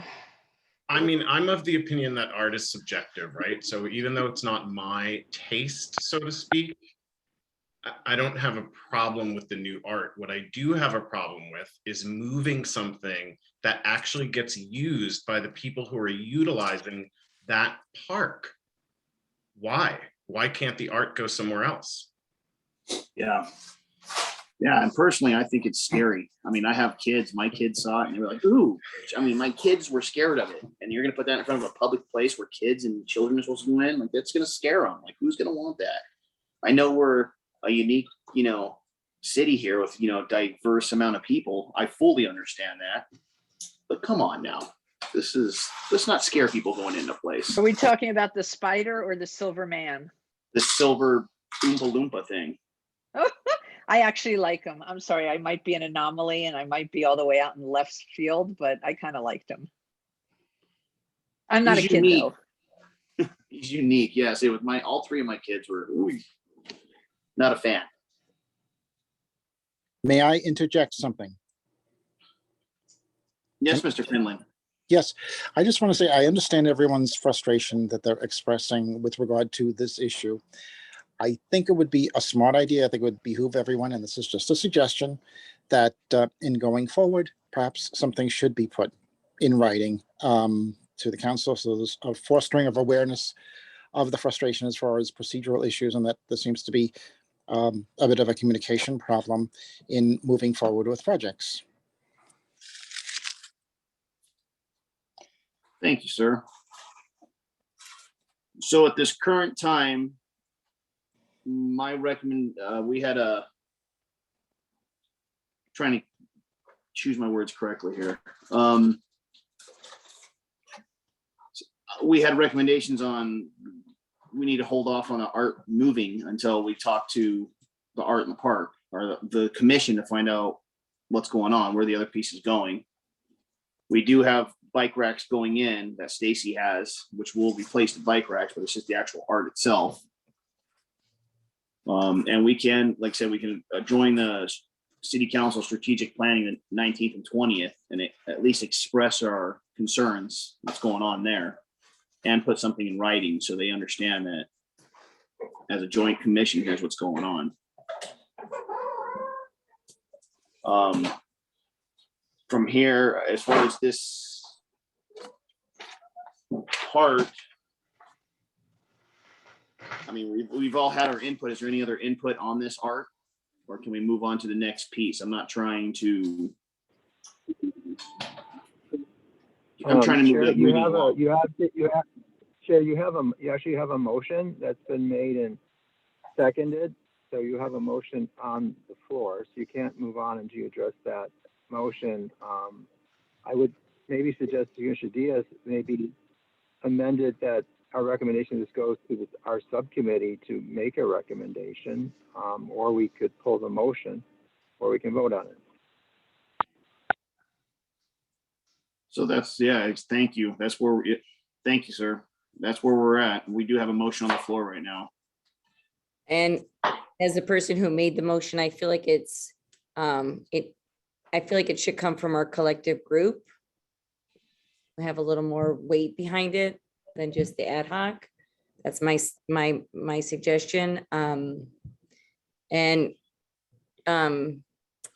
can we call for the motion just to repeat it? Yeah, sure. I also wanted to say maybe, or suggest after you take this vote that you could give a recommendation on where to put the spider, because I don't know that you're going to have a choice, but you could give input on that piece. If they're going to do it, no matter what, then they're asking for your advice on where to put the spider, but it doesn't necessarily mean that they'll take your advice either. I have advice for that, but this is being recorded, so. Yeah. The motion. We have some broken bike racks on the other side of the administration building at the Pavilion Park, that if they're going to take out that spider, they can replace the broken, dangerous bike rack we have right by the entrance and at least place it there. Are those the little ones that look like the round ones that are round and they have little V's going up? So you can what a circus performer might stand on. There's one or two right there by the entrance of the pavilion on the right-hand side that are broken and sharp pieces are sticking off. We used to have those at the library too. But Stacy took out some, well, who knows how long, if they're even there, but some U-shaped or, pipe, swirly pipe. I'm not sure what she's going to put in, but okay. So your motion was that the Parks and Rec Commission does not support changes of the art at the swim center until the commission weighs in. That's it. So, right, or removal, maybe the. Okay, and so then can that happen? You're telling me it won't matter. You're telling me it's going to happen anyway. So there is no point in us trying to stop them, or? You can still tell them you don't like it, I think. But they're still going to remove the spider, right? You just said that. And that's what I was told. I'm trying to clarify. Yeah. I would. Yeah, it looks like about it, and they said we're coming tomorrow to do it. I'm like, what? So we didn't know, and then we're like, wait, we need bike racks, and so they're looking for just our recommendation for a relocation of the spider. According to the Arts Commission, they have already approved the child that's going to be replaced where the spider is, and where do we want the spider to be placed, or what's our thought on it? Well, I'll retract my motion, and I'm going to abstain from anything because I think this is ludicrous.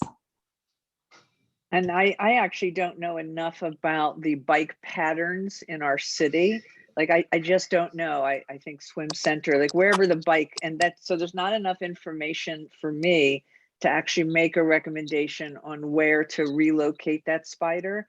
Since I really don't know the patterns, I don't know where the use is. I don't know if bike racks already exist there. I don't have a diagram, and I haven't walked the location. So I don't feel really equipped tonight to make for me personally, to make a recommendation on where that spider might go. Okay. Any other commissioners have any comments on this or recommendations? John, I Does saw you any- put your hand, sir. do any of the commissioners do any of us like use bikes to get around and know where there's a need somewhere? I own a bike shop here in the city. Right, I know. So that's why I'm asking this question. Oh, okay, I'm like, oh. That's why I said if anything, I know at the pavilion, because we have kids and staff during the summer, big time, that ride their bikes there. And it was just appalling when, like I said, I saw the bike racks broken, shards sticking off, and I was like, oh my God. I was hoping to get those replaced before Cynthia moved on, but that was a transition thing that happened. So if they're gonna move that spider, any usefulness to me, it would be over there where the racks are broken. And that's right when you walk up to the pavilion on the right-hand side, right where the summer camp is held. There's 2 bike racks on the right. Yeah, okay. Both of them are trashed. So Jerry, do you think that that is a place that would be suitable for it? Why don't you make a recommendation that that's where it moves, and we'll support So that. that would be my recommendation, is to move the spider on the right-hand side in front of the pavilion, in front of the summer camp, in one of those 2 locations. There's 2 different bike racks there. There's one right by the main sidewalk and one just a little bit farther back. Either one would be a great location. It would still be a great visual piece for the city to see, and it would be used. That's Okay. my I mean, if it's necessary there, I would certainly support it. Thank you, John. So John, you're going to second that? I will second that. Thank you. Very good. I'm going to go with you, Jerry. I'm going to trust that that is where we put it, and I will vote yes on that. So are we okay to do the vote now? Are we okay that we did the withdrawal, and the motion now is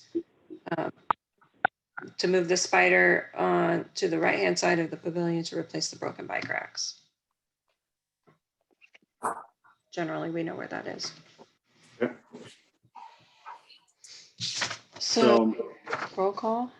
This is Commissioner Armstrong. I mean, I don't necessarily have any problem with that motion, but by doing that, I mean, we're basically stamping approval on removing that art from where it's at, where there was a very deliberate process to put that art there for the children to use as part of a scheme across the city to do that, which a prior art commission, I believe, also was on board with.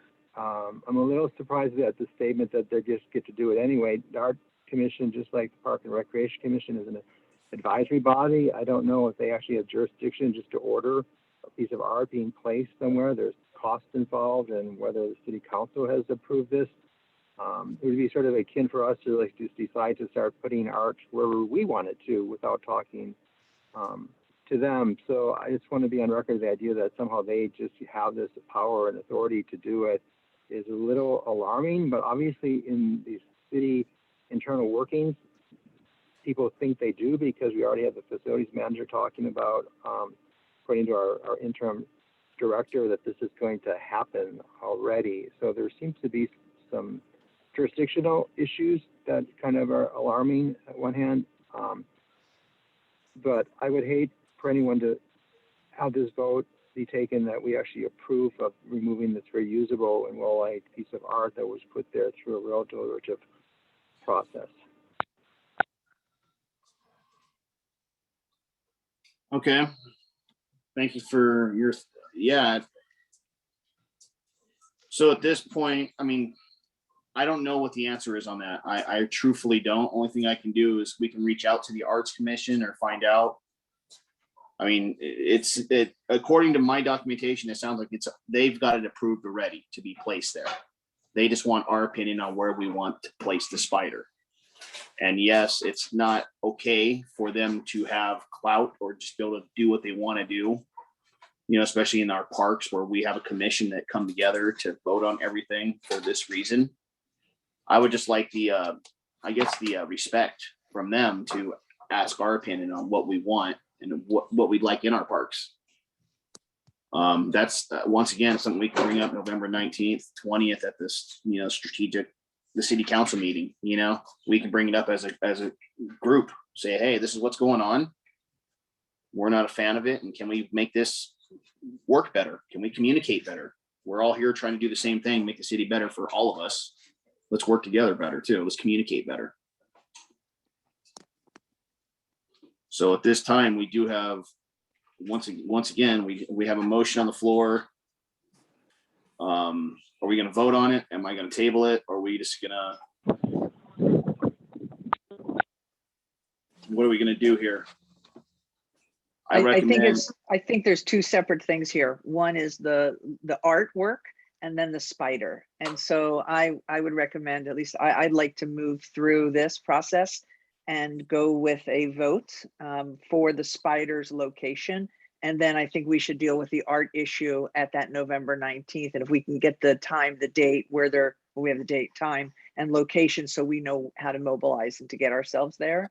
But I would like to separate these two and move forward with the spider.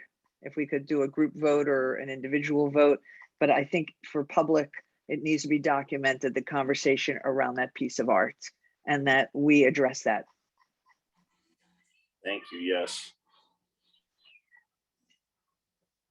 So at this time, just to remind everybody, I mean, you can go to the November meeting, but this isn't new. I think Councilman Corus, I guess, is not on pledge. Last time, I think, was just at our retreat when we raised these concerns to him, but he was well aware of it. And he hasn't really done anything about it. Now we're going to go to another meeting and try to be heard. You know, we have talked time and time again to the council members about these issues.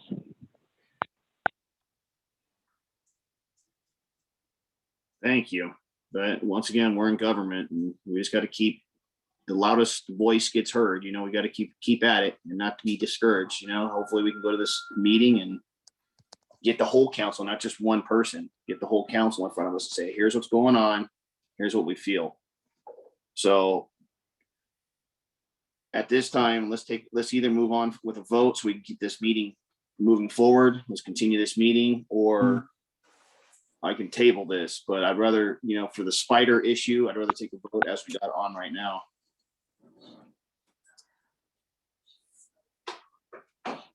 So is there, I got first and a second, is there a motion? Anybody, Jeannie, do you want to do individual vote or do we do a group Yeah, I vote? have to do individuals. Okay, let's go. Because Let's do it. because we're on virtual. Commissioner Alcorn, I approve. Commissioner Cola Donato, I approve. Commissioner Armstrong, Abstain. Commissioner Crawford.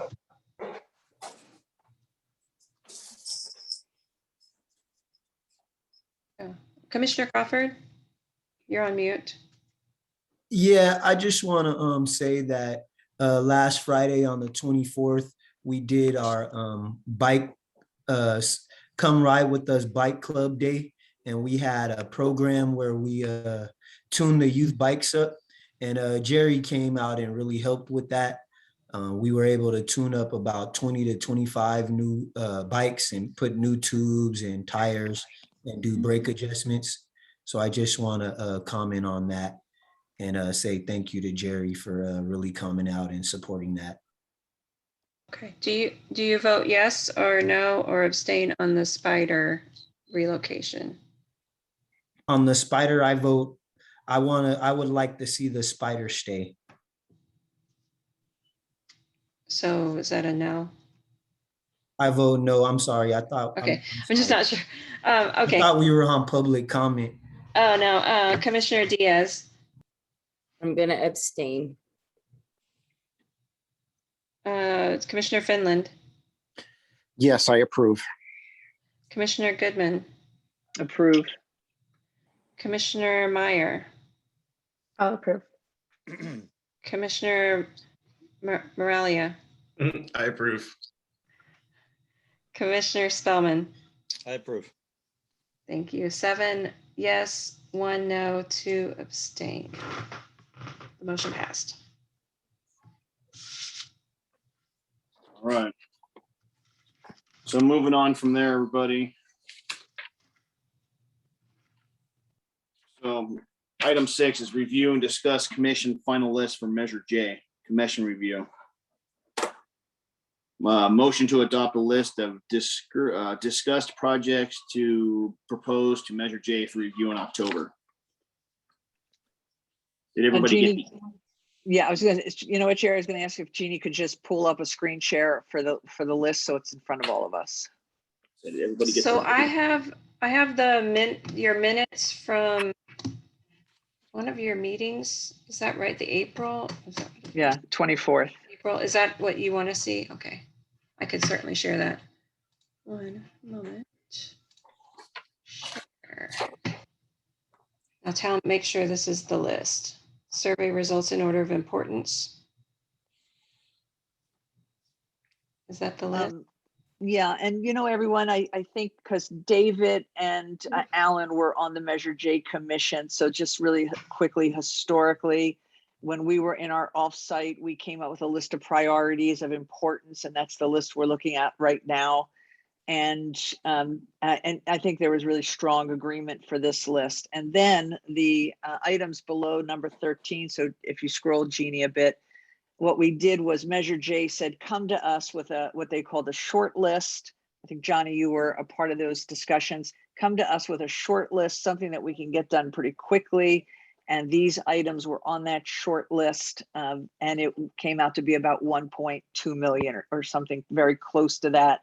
And so just for reference, that was the prior year's funding. What they're looking for this year is for the Parks and Recs Commission to make a suggestion that Measure J will then take to the City Council to, for their recommendation, and it will go into the 22-23 budget year. That's my understanding.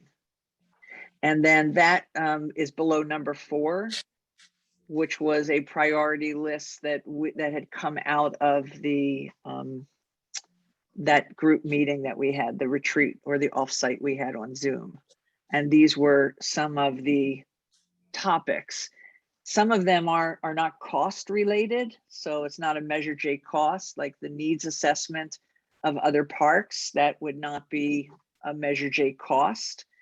The Sunrise Park Master Plan is already being discussed and underway at the city.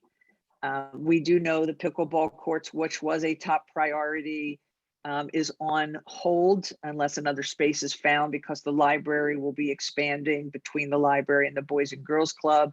And that was where we originally discussed pickleball. So there is an option. There might be another location, but I don't know if we could make that recommendation by Measure J's October meeting. Then we have the City Hall Dog Park, the lighting, and the electric. So I might make this recommendation that we pull off the items that aren't necessarily fundable by Measure J, move the items up that require the funds, and start our discussion from there. Johnny, did I capture everything? Yeah, you're on the money with that, Ellen. Can I comment too? I just wanted to let you know that the Measure J Commission is creating an application form that they're going to put out pretty soon that you'll fill out and submit. And so all the city departments too we're all going to be applying. And so it's great that you've got your list started, because I think that they're developing an actual form that you'll fill out with questions, and you'll answer the whys, the how, and the Yes. So I attended the Measure J meeting last month, and they did talk about the application. Wasn't really clear if commissions, especially Parks and Recs, I think it was a top priority, as we heard from City Council. I don't know if the commissions needed to fill that form out. At that meeting, it sounded very much like in the early days, like, for example, anything that was community-based, that all residents could apply, or all of 1 PS, all neighborhoods could apply. And so where we might have to fill out the application, I surely wouldn't wait for that. And so we're prepared to attend the Measure J meeting in October, and I'm surely prepared to show up at the City Council retreat and continue to communicate this, so that Parks and Recs, because just historically, we were allocated. Parks and Recs received an allocation vote from Measure J and City Council that we would get $1.5 million a year for 2 years to get us to a $3 million mark.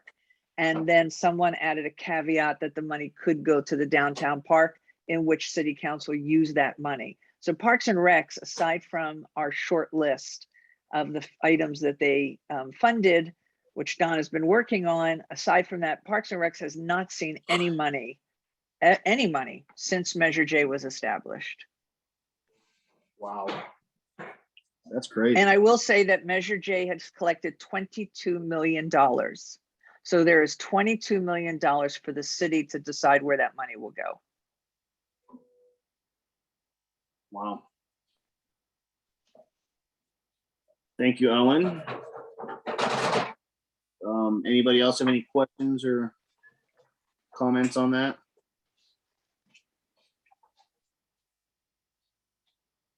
We got 22 million. Well said, Ellen. Well said. Yeah.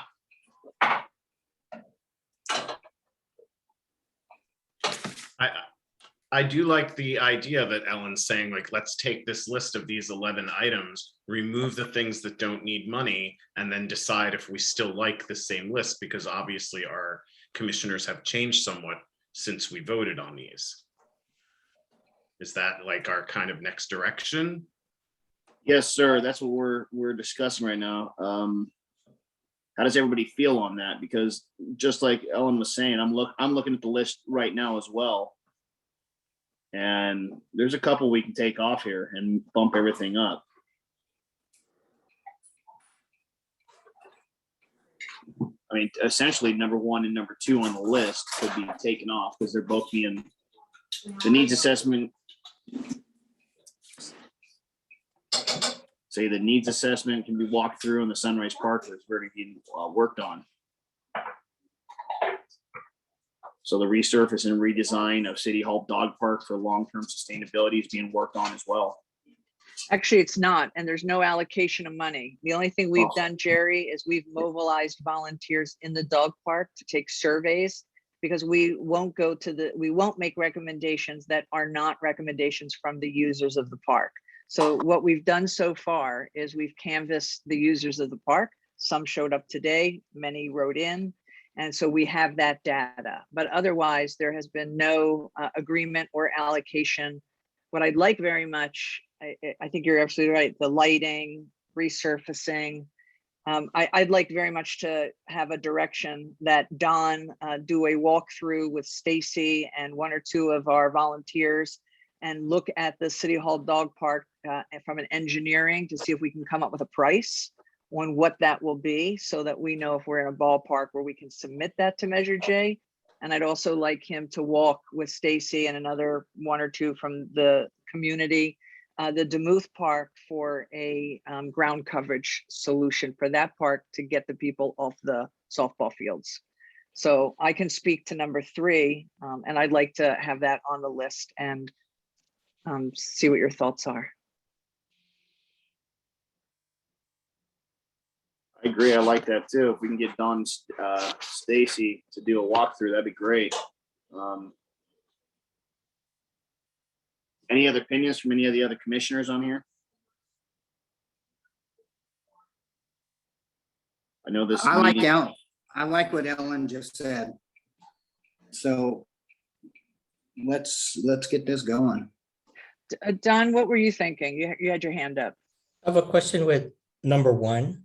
When you say needs assessments of other parks, was that assessment done by the commissioners or done by a consultant, or like what? How did you? It was a consultant, Don. It was a consultant. And somebody's already doing it, you said? Okay. Well, they're doing number 2. They're doing Sunrise Park, but no, they're not doing a needs, not unless you know that the city's doing a needs assessment. No, so I would recommend you ask for some money for a consultant to do it. Okay. You know, it could be. Jump in on the Sunrise Park one too. I know that our group, the library group, recommended that they do a Sunrise Park plan for all of the facilities. The whole park and not park, but library, leisure center, swim center, like the baseball stadium, the whole park. And because that came up at our building planning meetings that we had. That was a big suggestion. Yeah, and they are doing it. I've been told, Jeannie, that the city was looking at that. And so I just assumed that the city was going to use their costs. I don't know that there's any, I don't know. I would hate for Parks and Recs to use their Measure J dollars on a Sunrise Park master plan that the city could easily use their own dollars for. Yeah, I don't know. I haven't heard that they were moving ahead. I just know that it was a recommendation. I like Don's suggestion of the needs assessment, of adding that to the list. So just to give your commissioners a refresh of what happened last year, what the Parks and Rec Commission did, which was really helpful for us in engineering, was that in the past, a long time ago, they would ask for these large projects or money to be earmarked for these large projects. And you guys never see, because government takes so long to construct stuff. I know you guys are all frustrated how long it takes, but you don't get to see the results, and you don't get to tell your community members that, hey, look, we finished the gym at James O'Jesse. We finished what else projects? The shade structures. We finished these. So what Ellen and Johnny and some of the other commissioners, they seem to target small, mid-sized projects that could be done in about a year's time that totaled about $1 million, rather than spending $1 million on one giant project like the downtown park. And so that was clear direction. It was projects that could show progress. And it was very helpful because, it was very specific on the scope. Some of these needs assessments, studies, you guys as commissioners aren't gonna be able to show your fellow community members, hey, we did a study. They want to see, new things. They want to see new gym floor results, right? They want to physically touch the results. Hey, we got new surfacing at some of the playgrounds. Hey, we got, whatever it is. So this list is very good. I would like to see your discussion to be more tangible. So resurface the City Hall dog park for a long-term. So that might be a study again, right? It might be. No, we actually have all of that done for you. Okay. I have, if you give me some sharing rights, Jeannie, I'll just show you some really quick photos. We've really made a lot of progress around that. And I'm going to add the Demuth dog park to that as well. Okay.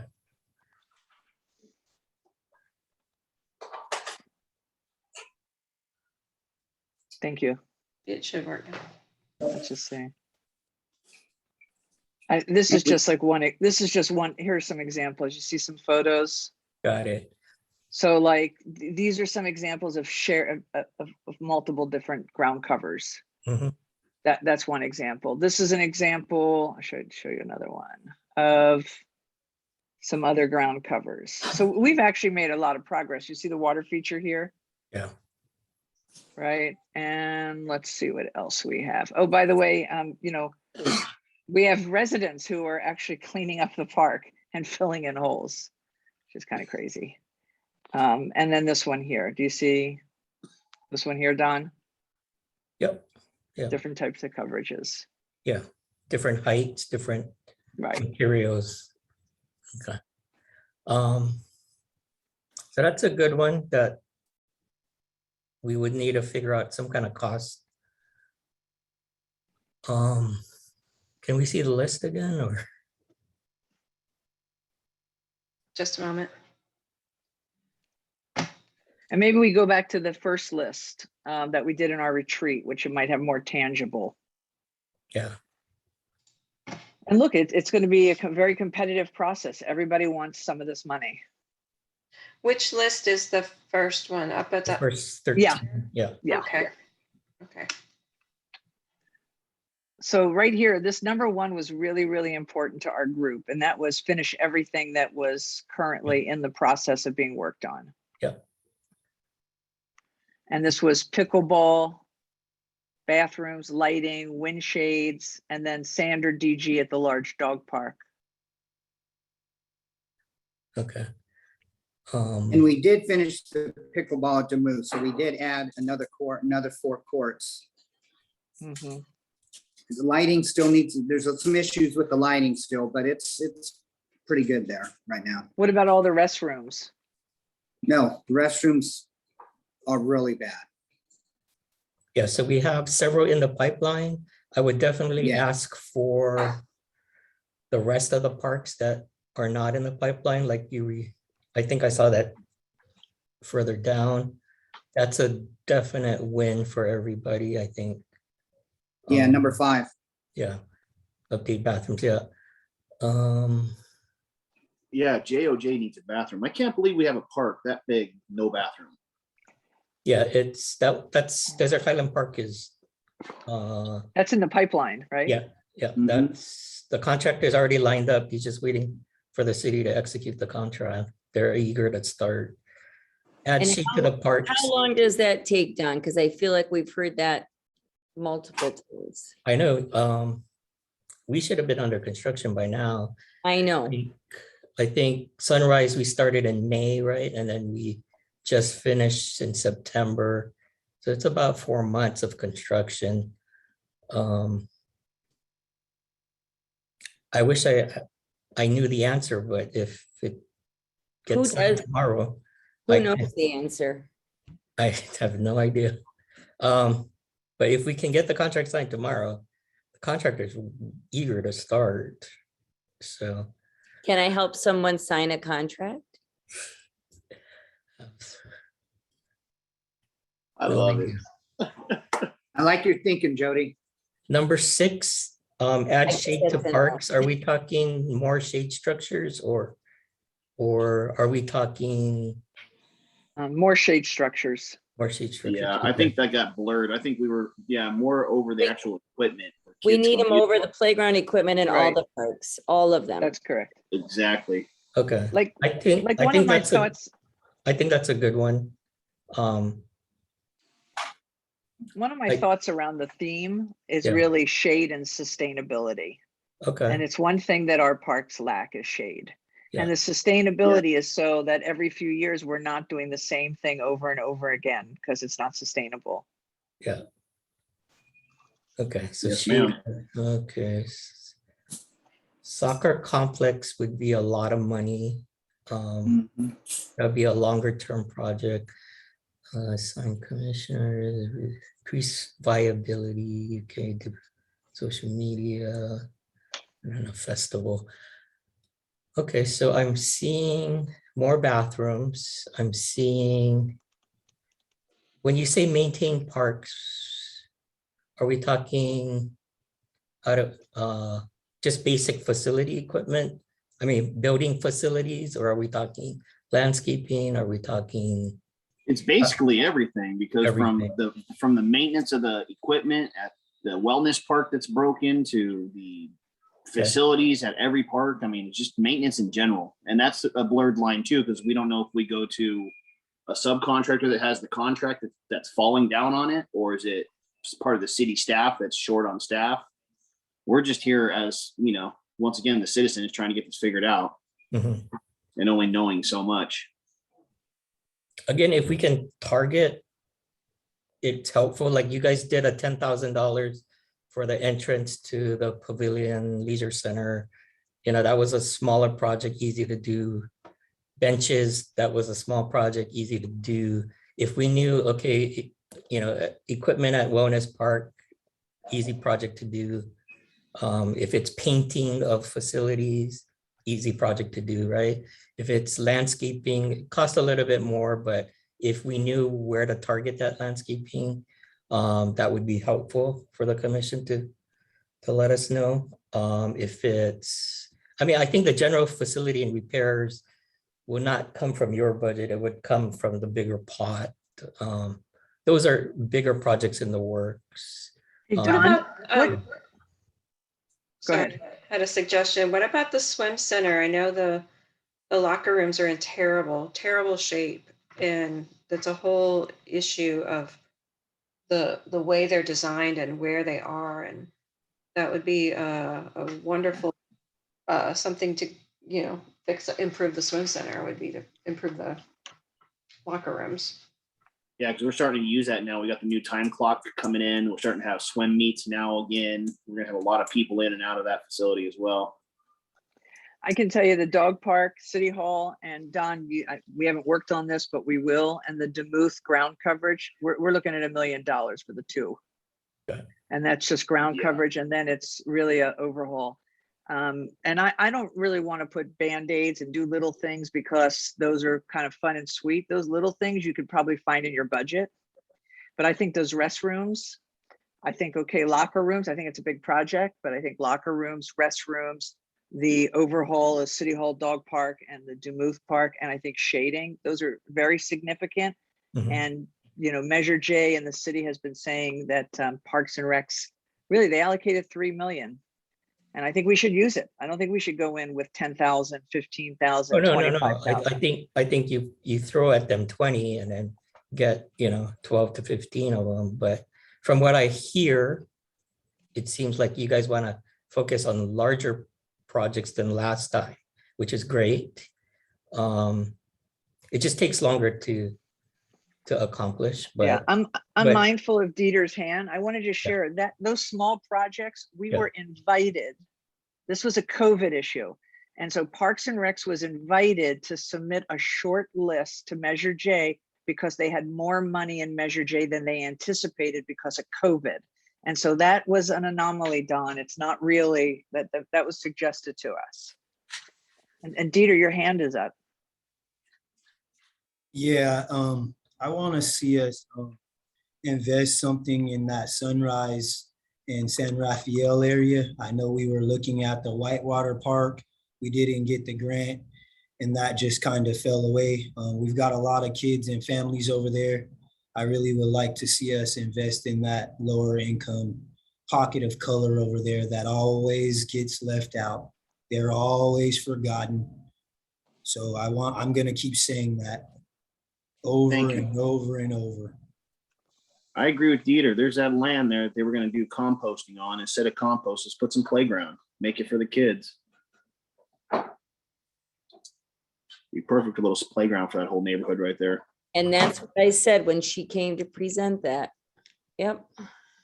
Well, I never heard You on did my say that. aspect from that, just to hear. I never heard anything from the community. They never did anything we asked of them to do. So as far as I'm concerned, that is off the table completely. Well, we had 202 people fill out a dog park survey. We had a massive amount of public speakers today and emails. And I'm going to recommend that we put dog park on the list. Yes, for sure. Dog park's always been important for the city, and it's important, period. I'd like to see the Demuth one done. I got 3 extra large dogs that would love to go play over there. Yeah. Maybe what we could do, Don, I think before we could take anything to Measure J, we have to get some idea of cost. And if you're willing to give us a little time, maybe we can walk the dog park. We can walk up by where San Rafael, where Dieter's mentioning, and look at that land and look at some of the shading over top, because I think we have to submit money. We can't just submit projects without a cost. Yeah, I can look up the original park plan. I think there were some rough cost estimates when they applied for that grant up there. If the community, I think there was a community process as far as what they selected for there. I mean, if those are still good, I think I could get a cost really quickly on that.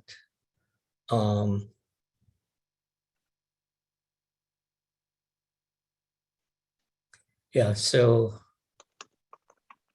how do you guys want to proceed? I mean, I'm definitely open to working with you guys. Kind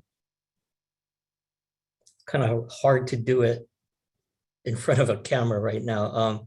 Is there a subcommittee? Or how do you guys want to? Yes, Okay. That's what I was just looking at, Dawn. There we have a is- Measure J subcommittee. Yes, sir. Yes, ma'am. Sorry. Trying to find my notes right here. We do have a Measure J subcommittee. It is Ellen, Johnny, myself, and Michael are all a part of it. Susan raised her hand. Do you remember being on that? I'm wrong. I was in the Sunrise Park Committee. I was choosing between the two and you all put me on the other one. So apologies. But remember, Alan was also on the Measure J subcommittee, so I don't know if you want to replace him on that or not. It's completely open. I mean, we have 4 on there. If somebody else would like to jump on, that'd be fine. That'd be great. We do have 4 commissioners on there right now. So Jerry, do we have 10 commissioners altogether? Yes, ma'am.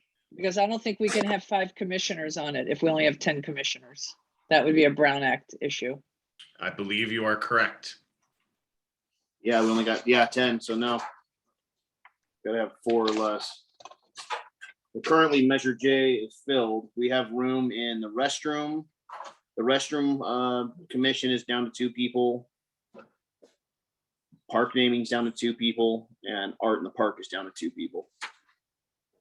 We might as well break apart the park naming. There's no use for that one. And the art in the park, honestly. Okay, so Jerry, how about we do this for a matter of time? And I know we've lost a few commissioners and I appreciate everybody staying on as long as they have. How about if Measure J Commission meets between now and the next meeting and we can report out? Well, we can have maybe Jeannie send out a communication and so we can get prepared to make our Measure J deadline, which is the 3rd Thursday of October. I'm okay with that. I think that's a great idea. That way we can have a good game plan coming back at this instead of just shooting from our hips right now. So I want to make a motion to approve that for us. I mean, we don't have a motion for it, but let's have a subcommittee meeting prior to our next commission meeting. Your next commission meeting is the 4th Monday, is that correct? Yes, sir. Of October, and the deadline was the 3rd Thursday? Is that what I heard? Well, that's when I think Measure J would like, I think on the 21st of October, Measure J would like to, but now I'm seeing that our downtown park opening is the same day as the Measure J Commission meeting, so they might not have that meeting. And then again, City Council is not meeting till November 19th, so there might be a little bit of time for us to get a vote from our board, our commission, and then move it over to Measure J. I can check on that, Don. Thanks for bringing that up.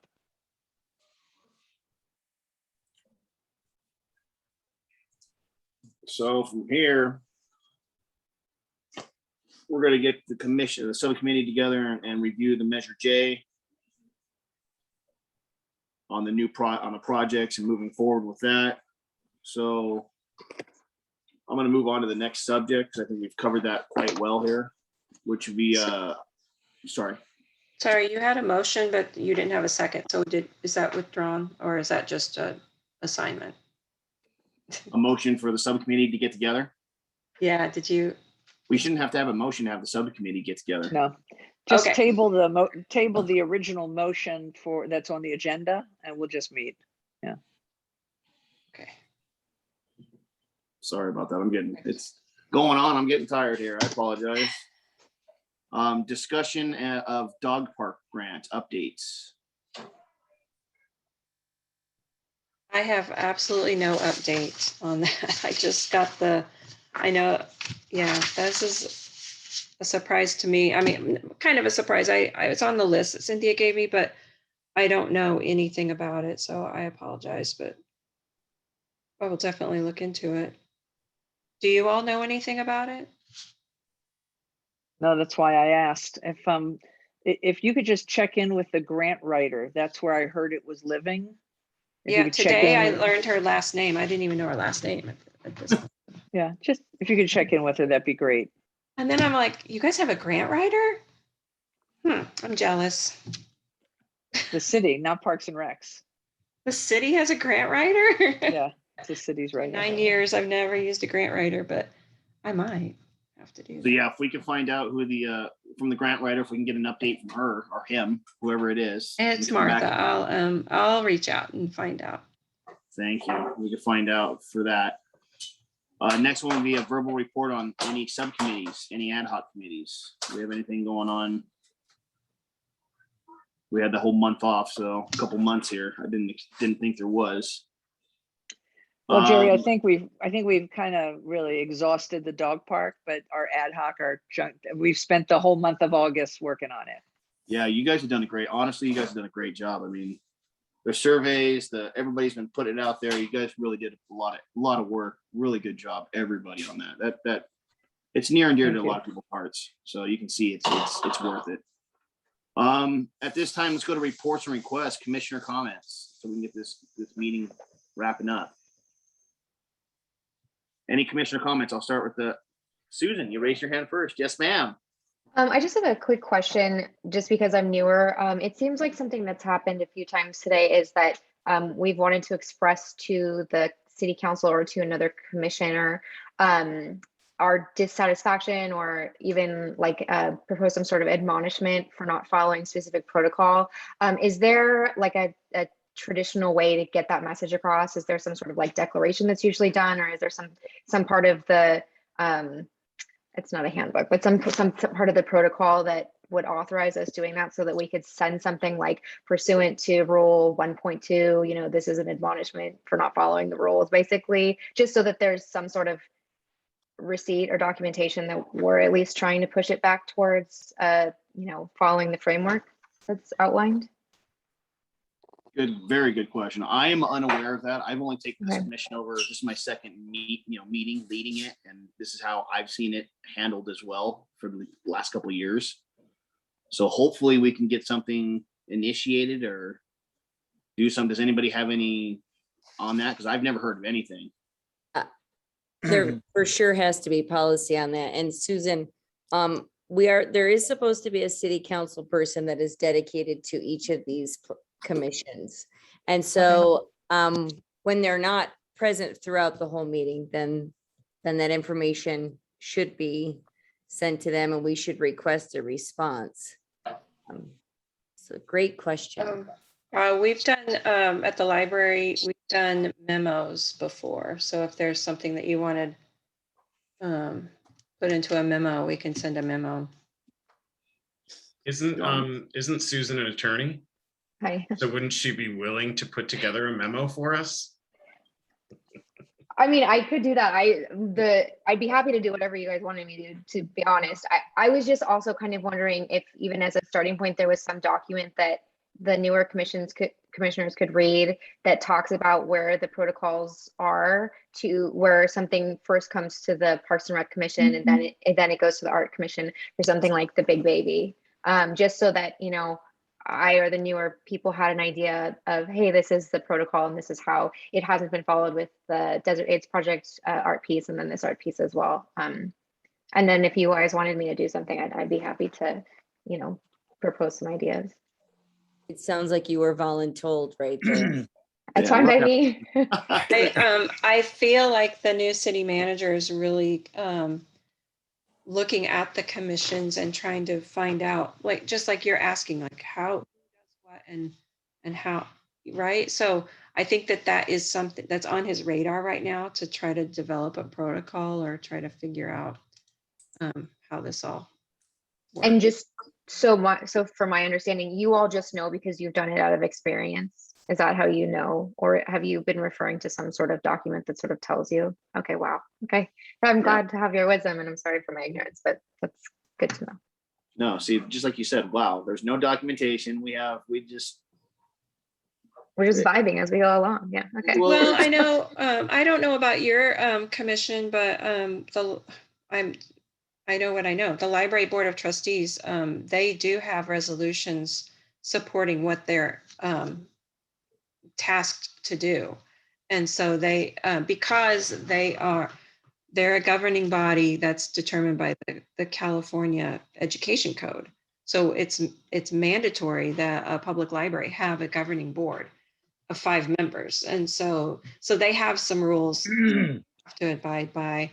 But and then when the library board of trustees was established, the city council did a resolution and detailed what their expectations were about. They have money that they have to manage and oversee. So it's a little bit different. And I don't know if you all have a document like that. Probably not. I don't know. Well, at some point, your commission had to have been established, right? Yeah, Chris has his hand up. Chris, yes, sir, please. Yes, I was just wondering, I mean, I'm extremely new, so I have a lot of questions. I'm just trying to process how this works. Because there's a Palm Springs City Council weekly meeting, does anybody think that would be a place to attend to report directly, stating what's occurred and what hasn't occurred and what needs to change, and directly approach the council and have an advocate, you know, and on a weekly basis if necessary or as needed to you know, I don't know where a memo or anything would go or what desk it would land. I mean, I know Jeff Kors was on the meeting a while ago, and if we kind of put these matters up front and kind of, you know, use the word accountability, I think maybe, you know, I think maybe we just put it on the forefront, because I'm very taken back to not understand how things are going on in the park, and the Parks Commission is not involved. I'm kind of shaking my head to that. I agree with John that the art is subjective and there's an art commission. So as much as I'm not a fan of little baby statues, but Ellen, like, you know, it's all art. I mean, it's cool, but it's not my place. I'm not on the art commission. So I think it's about functionability. I think when you talked about a bike rack, where it goes is important to us based upon where it's needed. Aesthetics, you know, secondary maybe, but I'm kind of trying to understand the process. I mean, I'm on a subcommittee for Sunrise Park, and I'm not exactly sure how we get together or how we operate to be able to go forward, but I keep thinking as I've heard this call that if any work that gets done, it could be superseded by somebody from the city when we look up. And so it kind of makes me wonder what the point of the Parks and Recreation Commission is. So, you know, I'm just trying to follow along and understand how this works. So that's my long-winded question. And my short one was, why not go to the city council meetings and actually literally just point blank and say, hey, you know, we have a Parks and Rec Commission and nobody's reported to us on these matters. And can we operate correctly? Can we do things the right way? And I'm just wondering if that's the right way. That's it. I agree with your statement on that. I know since COVID's gone on, city council meetings have been closed door. Well, they've been online. They've been online, so people have called in like they've done this one. So they just do it over the phone, I think. Yeah, and you know, the tricky part of a commission is that you're an advisor to the council, and they have the ultimate say in what happens and who gets to say what. I'm maybe there's some decisions that were made about art in public places that trumps Parks Commission. So I just know that that is a tricky spot to be in, because you are advisors, but it's frustrating if they don't take your advice. I wouldn't think that the art commission trumps the Parks Commission. I think somebody made that call, because it's like if we decided to paint a mural in the park, are we allowed to do it? Can we do it? But wouldn't it be in everybody's, you know, working together to have the Arts Commission be in charge of that and be responsible for that? So isn't it kind of a pro quo kind of, are we just kind of operate in a you know, an orderly manner, or kind of, you know, I think that's what people are expecting from us. I don't know enough about some of the things when Ellen mentioned about Measure J and how we could procure some of those funds and go after that. But I just think that I think it starts with kind of accountability and you know, a lot of people are going to dedicate their time to I mean, however you put that initiative together to for the dog park to survey, I think that's incredible. And I'm just trying to figure out how that even got together so I could start and work on something like that. But, you know, I just feel like that's a lot of work. And if that ever just kind of got poo-pooed, no pun intended, I mean, then it's like, what's all that work for, kind of a thing. So. Honestly, the dog park thing really happened because Ellen took the bull by the horns. We had a really, really motivated group of people who use the dog park who were willing to help us get that survey out. When we said we were going to meet, we actually met. We actually got work done. That's really all it takes. You just have to find the right people who are passionate about that item. And you know, Jeannie, I think everybody knows that we just make suggestions. I think where the pain comes in, the Achilles heel, is that it's never communicated back. And so that then I think that's really, and I think something that's Chris is saying is like, and even Susan brought up, what's the communication thread? You know, how do we go about? And there usually is an onboarding process for new commissioners. They do that at the top of like every year. If you've come in the middle, then you have to kind of wait for that process. But you know, it's just really the communication. And John is correct. The dog park, trust me, this is years. Commissioner Armstrong is still on this call, and he was quoted in an article in the newspaper in 2011 with the same problems.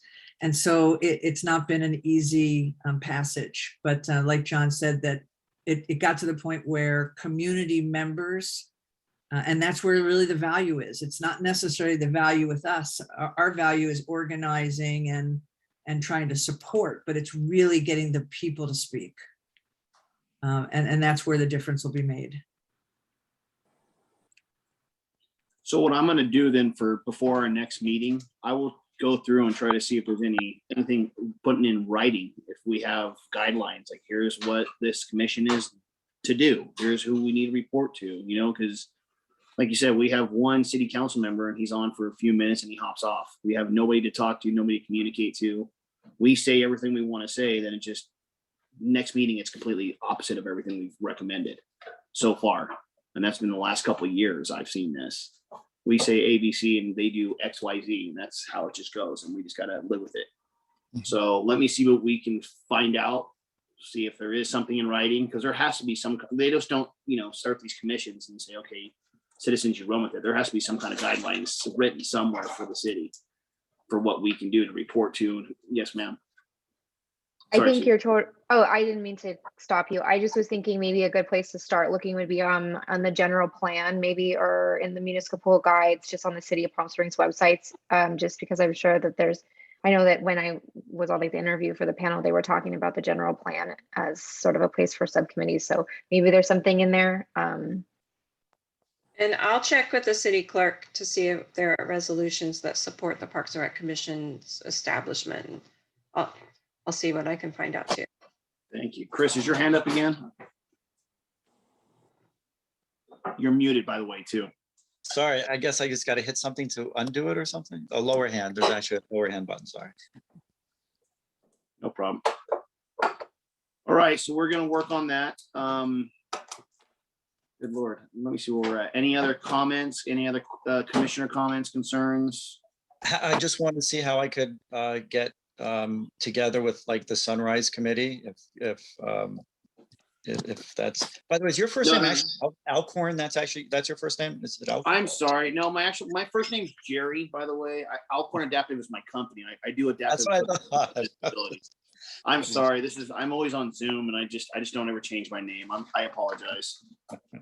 All right, thank you, Jay. Yeah, I was just wondering how I could get started with the Sunrise Committee and how that could get going. And I didn't know if there was like an orchestrator of Let me see. I'm looking right now. On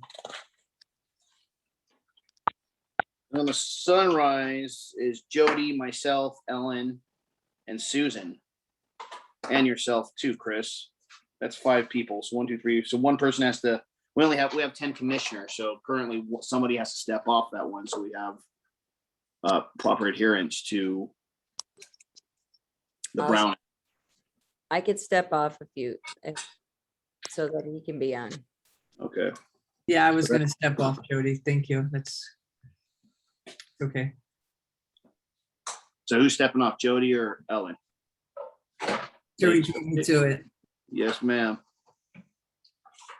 And Jeannie, do you know, you might know somebody who's overseeing the Sunrise Park because the library's been so involved in that master plan. That's why I don't know that it's really started. It was just a suggestion, but, and there's no, there, I don't know. There's no money assigned to it. We got all of our Measure J money pulled, and I know in the 5-year plan, the proposed plan, it was to start working on different things, to work on the J.C. Fry building, and then to do planning for the main library. But that just came from like Kathy Warmick and some of the members who were on our building committee. Well, Ellen, you were on the building committee, right? Were you on I that? participated in that. Yeah, that was a great Yeah. exercise. So that was like one of the things that came out, was that they said we need an overall Sunrise Park master plan. And I think they've run with it. And I have a meeting with Jeff on October 1st, so I will check in and ask him. okay, yeah, because that'd be a great thing for Christopher to join, you know, the Sunrise Subcommittee to join in and start talking, but we need money. So we don't want to talk too much until we have any money dedicated to it, because then it's just a waste of everybody's time. But it isn't also like, I mean, now that they've cleaned up the park in a way and made it safer, isn't a goal to kind of have more activities and things kind of go on and like use it? I mean, as you've been there for a very long time, I live across the street for 40 something years.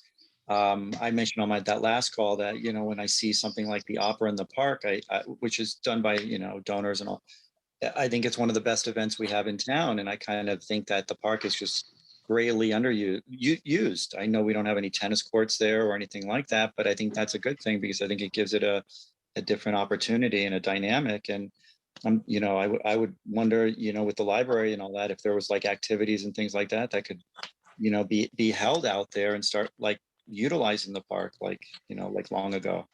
Yeah, and you know, I'm fully supportive of the pickleball idea, but then the plan was to put it right in the spot where we were. I'm not for putting so. tennis courts or pickleball. I wasn't thinking that at all. I'm thinking about using the park for actually active. Like, no, I wouldn't be so quick to just build a court or something like that. No, Yeah, I think the idea was, I respect the idea. I think the idea was to get more activity at the, not just an abandoned green space, but you know, we have to consider parking and the library and like the mixed use. When there's a ball game, forget it. Don't go to the library because you won't be able to find a place to park.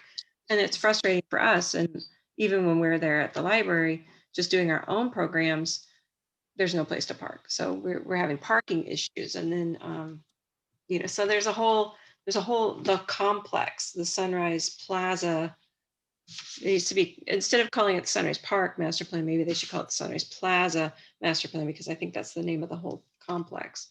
Because it's confusing, because people say, oh, well, there is a park master plan, but it's like, well, it didn't really include the library or Boys and Girls or Mizell or any of that.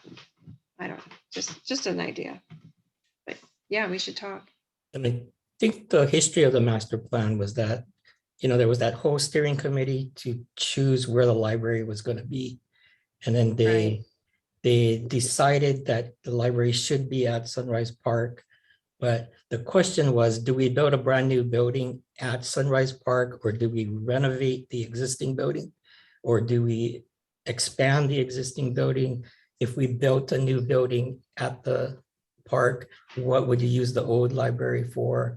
And then that whole discussion came up, hey, why don't we look at all the different uses that goes on at that park, come up with a master plan, say that certain, you know, we have the Mizell Center, you know, does that stay, does that move?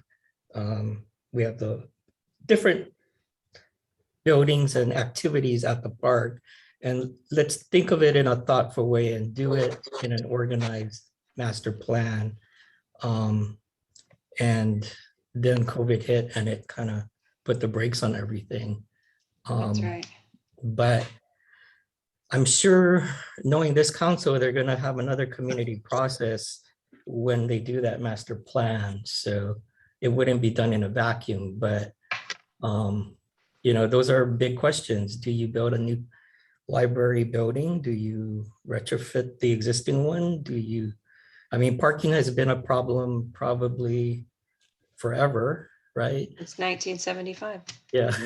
All right, I don't want to hijack your meeting. I know we're talking about the. No, it's one of the most charming buildings in Palm Springs. I love when I walk in there. I really do. I love that building since I'm a little kid. I used to run up and down the wall. It was like a feat, and to go and if you could make it to the top. And so I think you've been there so long. You're so dedicated. I think it would be, not to take up more time on this call, but to hear from you, as you must be dreaming or daydreaming what could be done or should be done. And I wouldn't be the first one to answer that when it comes to expanding or building. I would hate to see that building go, but I would want to see what would be best, and not something that, would be so daunting that we'd be here forever. But I also don't like when things are done cheap and tawdy. So I hate when, things are done in a rush. But I think activities, I think that whole area is just underutilized. But since you have such a vantage point, I think having a subcommittee and being able to hear what you have to say and what everybody thinks would be a great starting point. So that's all I have to say on that. All right. Well, that's something maybe we can do, is get the Sunrise Park committee together and just talk about what we would like to see happen, for that park. But that's something we can bring up for another meeting or at a different time. Is there any other commissioner comments or anything? Yes, ma'am. This is Sept. I want to thank you. Sorry, Travis. I just want to thank everyone. It's been a very long night. There was a lot of information shared. Jerry doing a great job. Really, man, doing a great job leading our meetings. I really appreciate it. And Jeannie, thanks for stepping in and managing things. But I just want to thank everybody. Group effort here. Group effort. All right, speak now? Yes, sir. Maybe I missed it because I've had a bad connection, but I was expecting that we would get some kind of update about we lost our director and what the plan is to get a new director. The city manager didn't show up tonight, I guess. So sort of in the dark, what happened and where we're going. Just on the previous conversation, us often said that we are an advisory body. Obviously, our current mayor at one point said about the Parks and Recreation Commission that we serve at their pleasure, but it's important to remember for everyone listening and watching that the city council and the mayor also serve at our pleasure as citizens of Palm Springs. And the issues with the dog park, you saw the community talk about tonight. I really think the only way with this particular composition of our city council and some of the decisions they made to actually get things through is actually to organize people to talk to the media. We see this issue with the renaming. It'll be interesting how that plays out in the media. But I think the situation we have today is that to get things done, it means going beyond just our meetings and because Ellen's very good at talking to the council people. But we've talked to council people about these issues, and then we go back and say, let's go to another meeting. It doesn't make any change. Thank you, Travis, for those words. Very true, very correct. Need to talk about Director Alvarado? Cynthia Alvarado left to go work for the city of Rialto. And it was a pretty sudden move. An opportunity that I'm sure she had to move on quickly. So there wasn't a lot of time, but I am just temporarily filling in as the interim Parks and Recreation Director. The plan is that I've been told by the city manager that the plan is that they are going to recruit and fill the position. So I think that's a great decision because it's a huge department. It maybe not. It'd be nice to get somebody local that's committed and that's actually incorporate with the community, not an outsider. No offense to that, but somebody that's actually committed. That's the whole point of public service. Somebody that's committed to your community. Yeah, so I've been with the city for 9 years and I'm familiar with the city, so that I think that it was a good fit to have me fill in temporarily because I am familiar with how the city runs and how the Parks and Rec Department runs. For the most part, I'm learning a lot, but yeah, my position is supposed to be temporary. And I don't know the time frame, 3 to 6 months. That's what I was told on how long it would take. But they've got to fill assistant city manager, IT director, police chief, Parks and Rec. Did all those people seem to go to the same place? No, not at all. The Okay. 3 people did. Just wondering. I'm not saying anything. I'm just wondering. The police chief retired, and The other 3 all went to Rialto. yeah, Rialto. I'm just asking. I didn't know. Cynthia Just lives a wondering. lot closer to Rialto. The IT director lives in, I believe he lives in Riverside. So they all live pretty close out there. So. Heck yeah. So any other comments or concerns? Can I get a motion to close this meeting? All right. I have a motion. So we can do coffee and donuts. I'm cool with that. Who motioned it first? Was that Dawn? No, it was Johnny. I know, I'm just playing. I got a first from Johnny. Second. I'm not taking a vote. We're all adjourning. Thank you, All Jody. right. Great night. Thanks, everybody. All right, thank you. Take care. I will Yeah, try to Ellen, be in bye, guys. communication with everybody. Thank you. Ellen, as always, thank you. Good job. Night. Bye, everyone.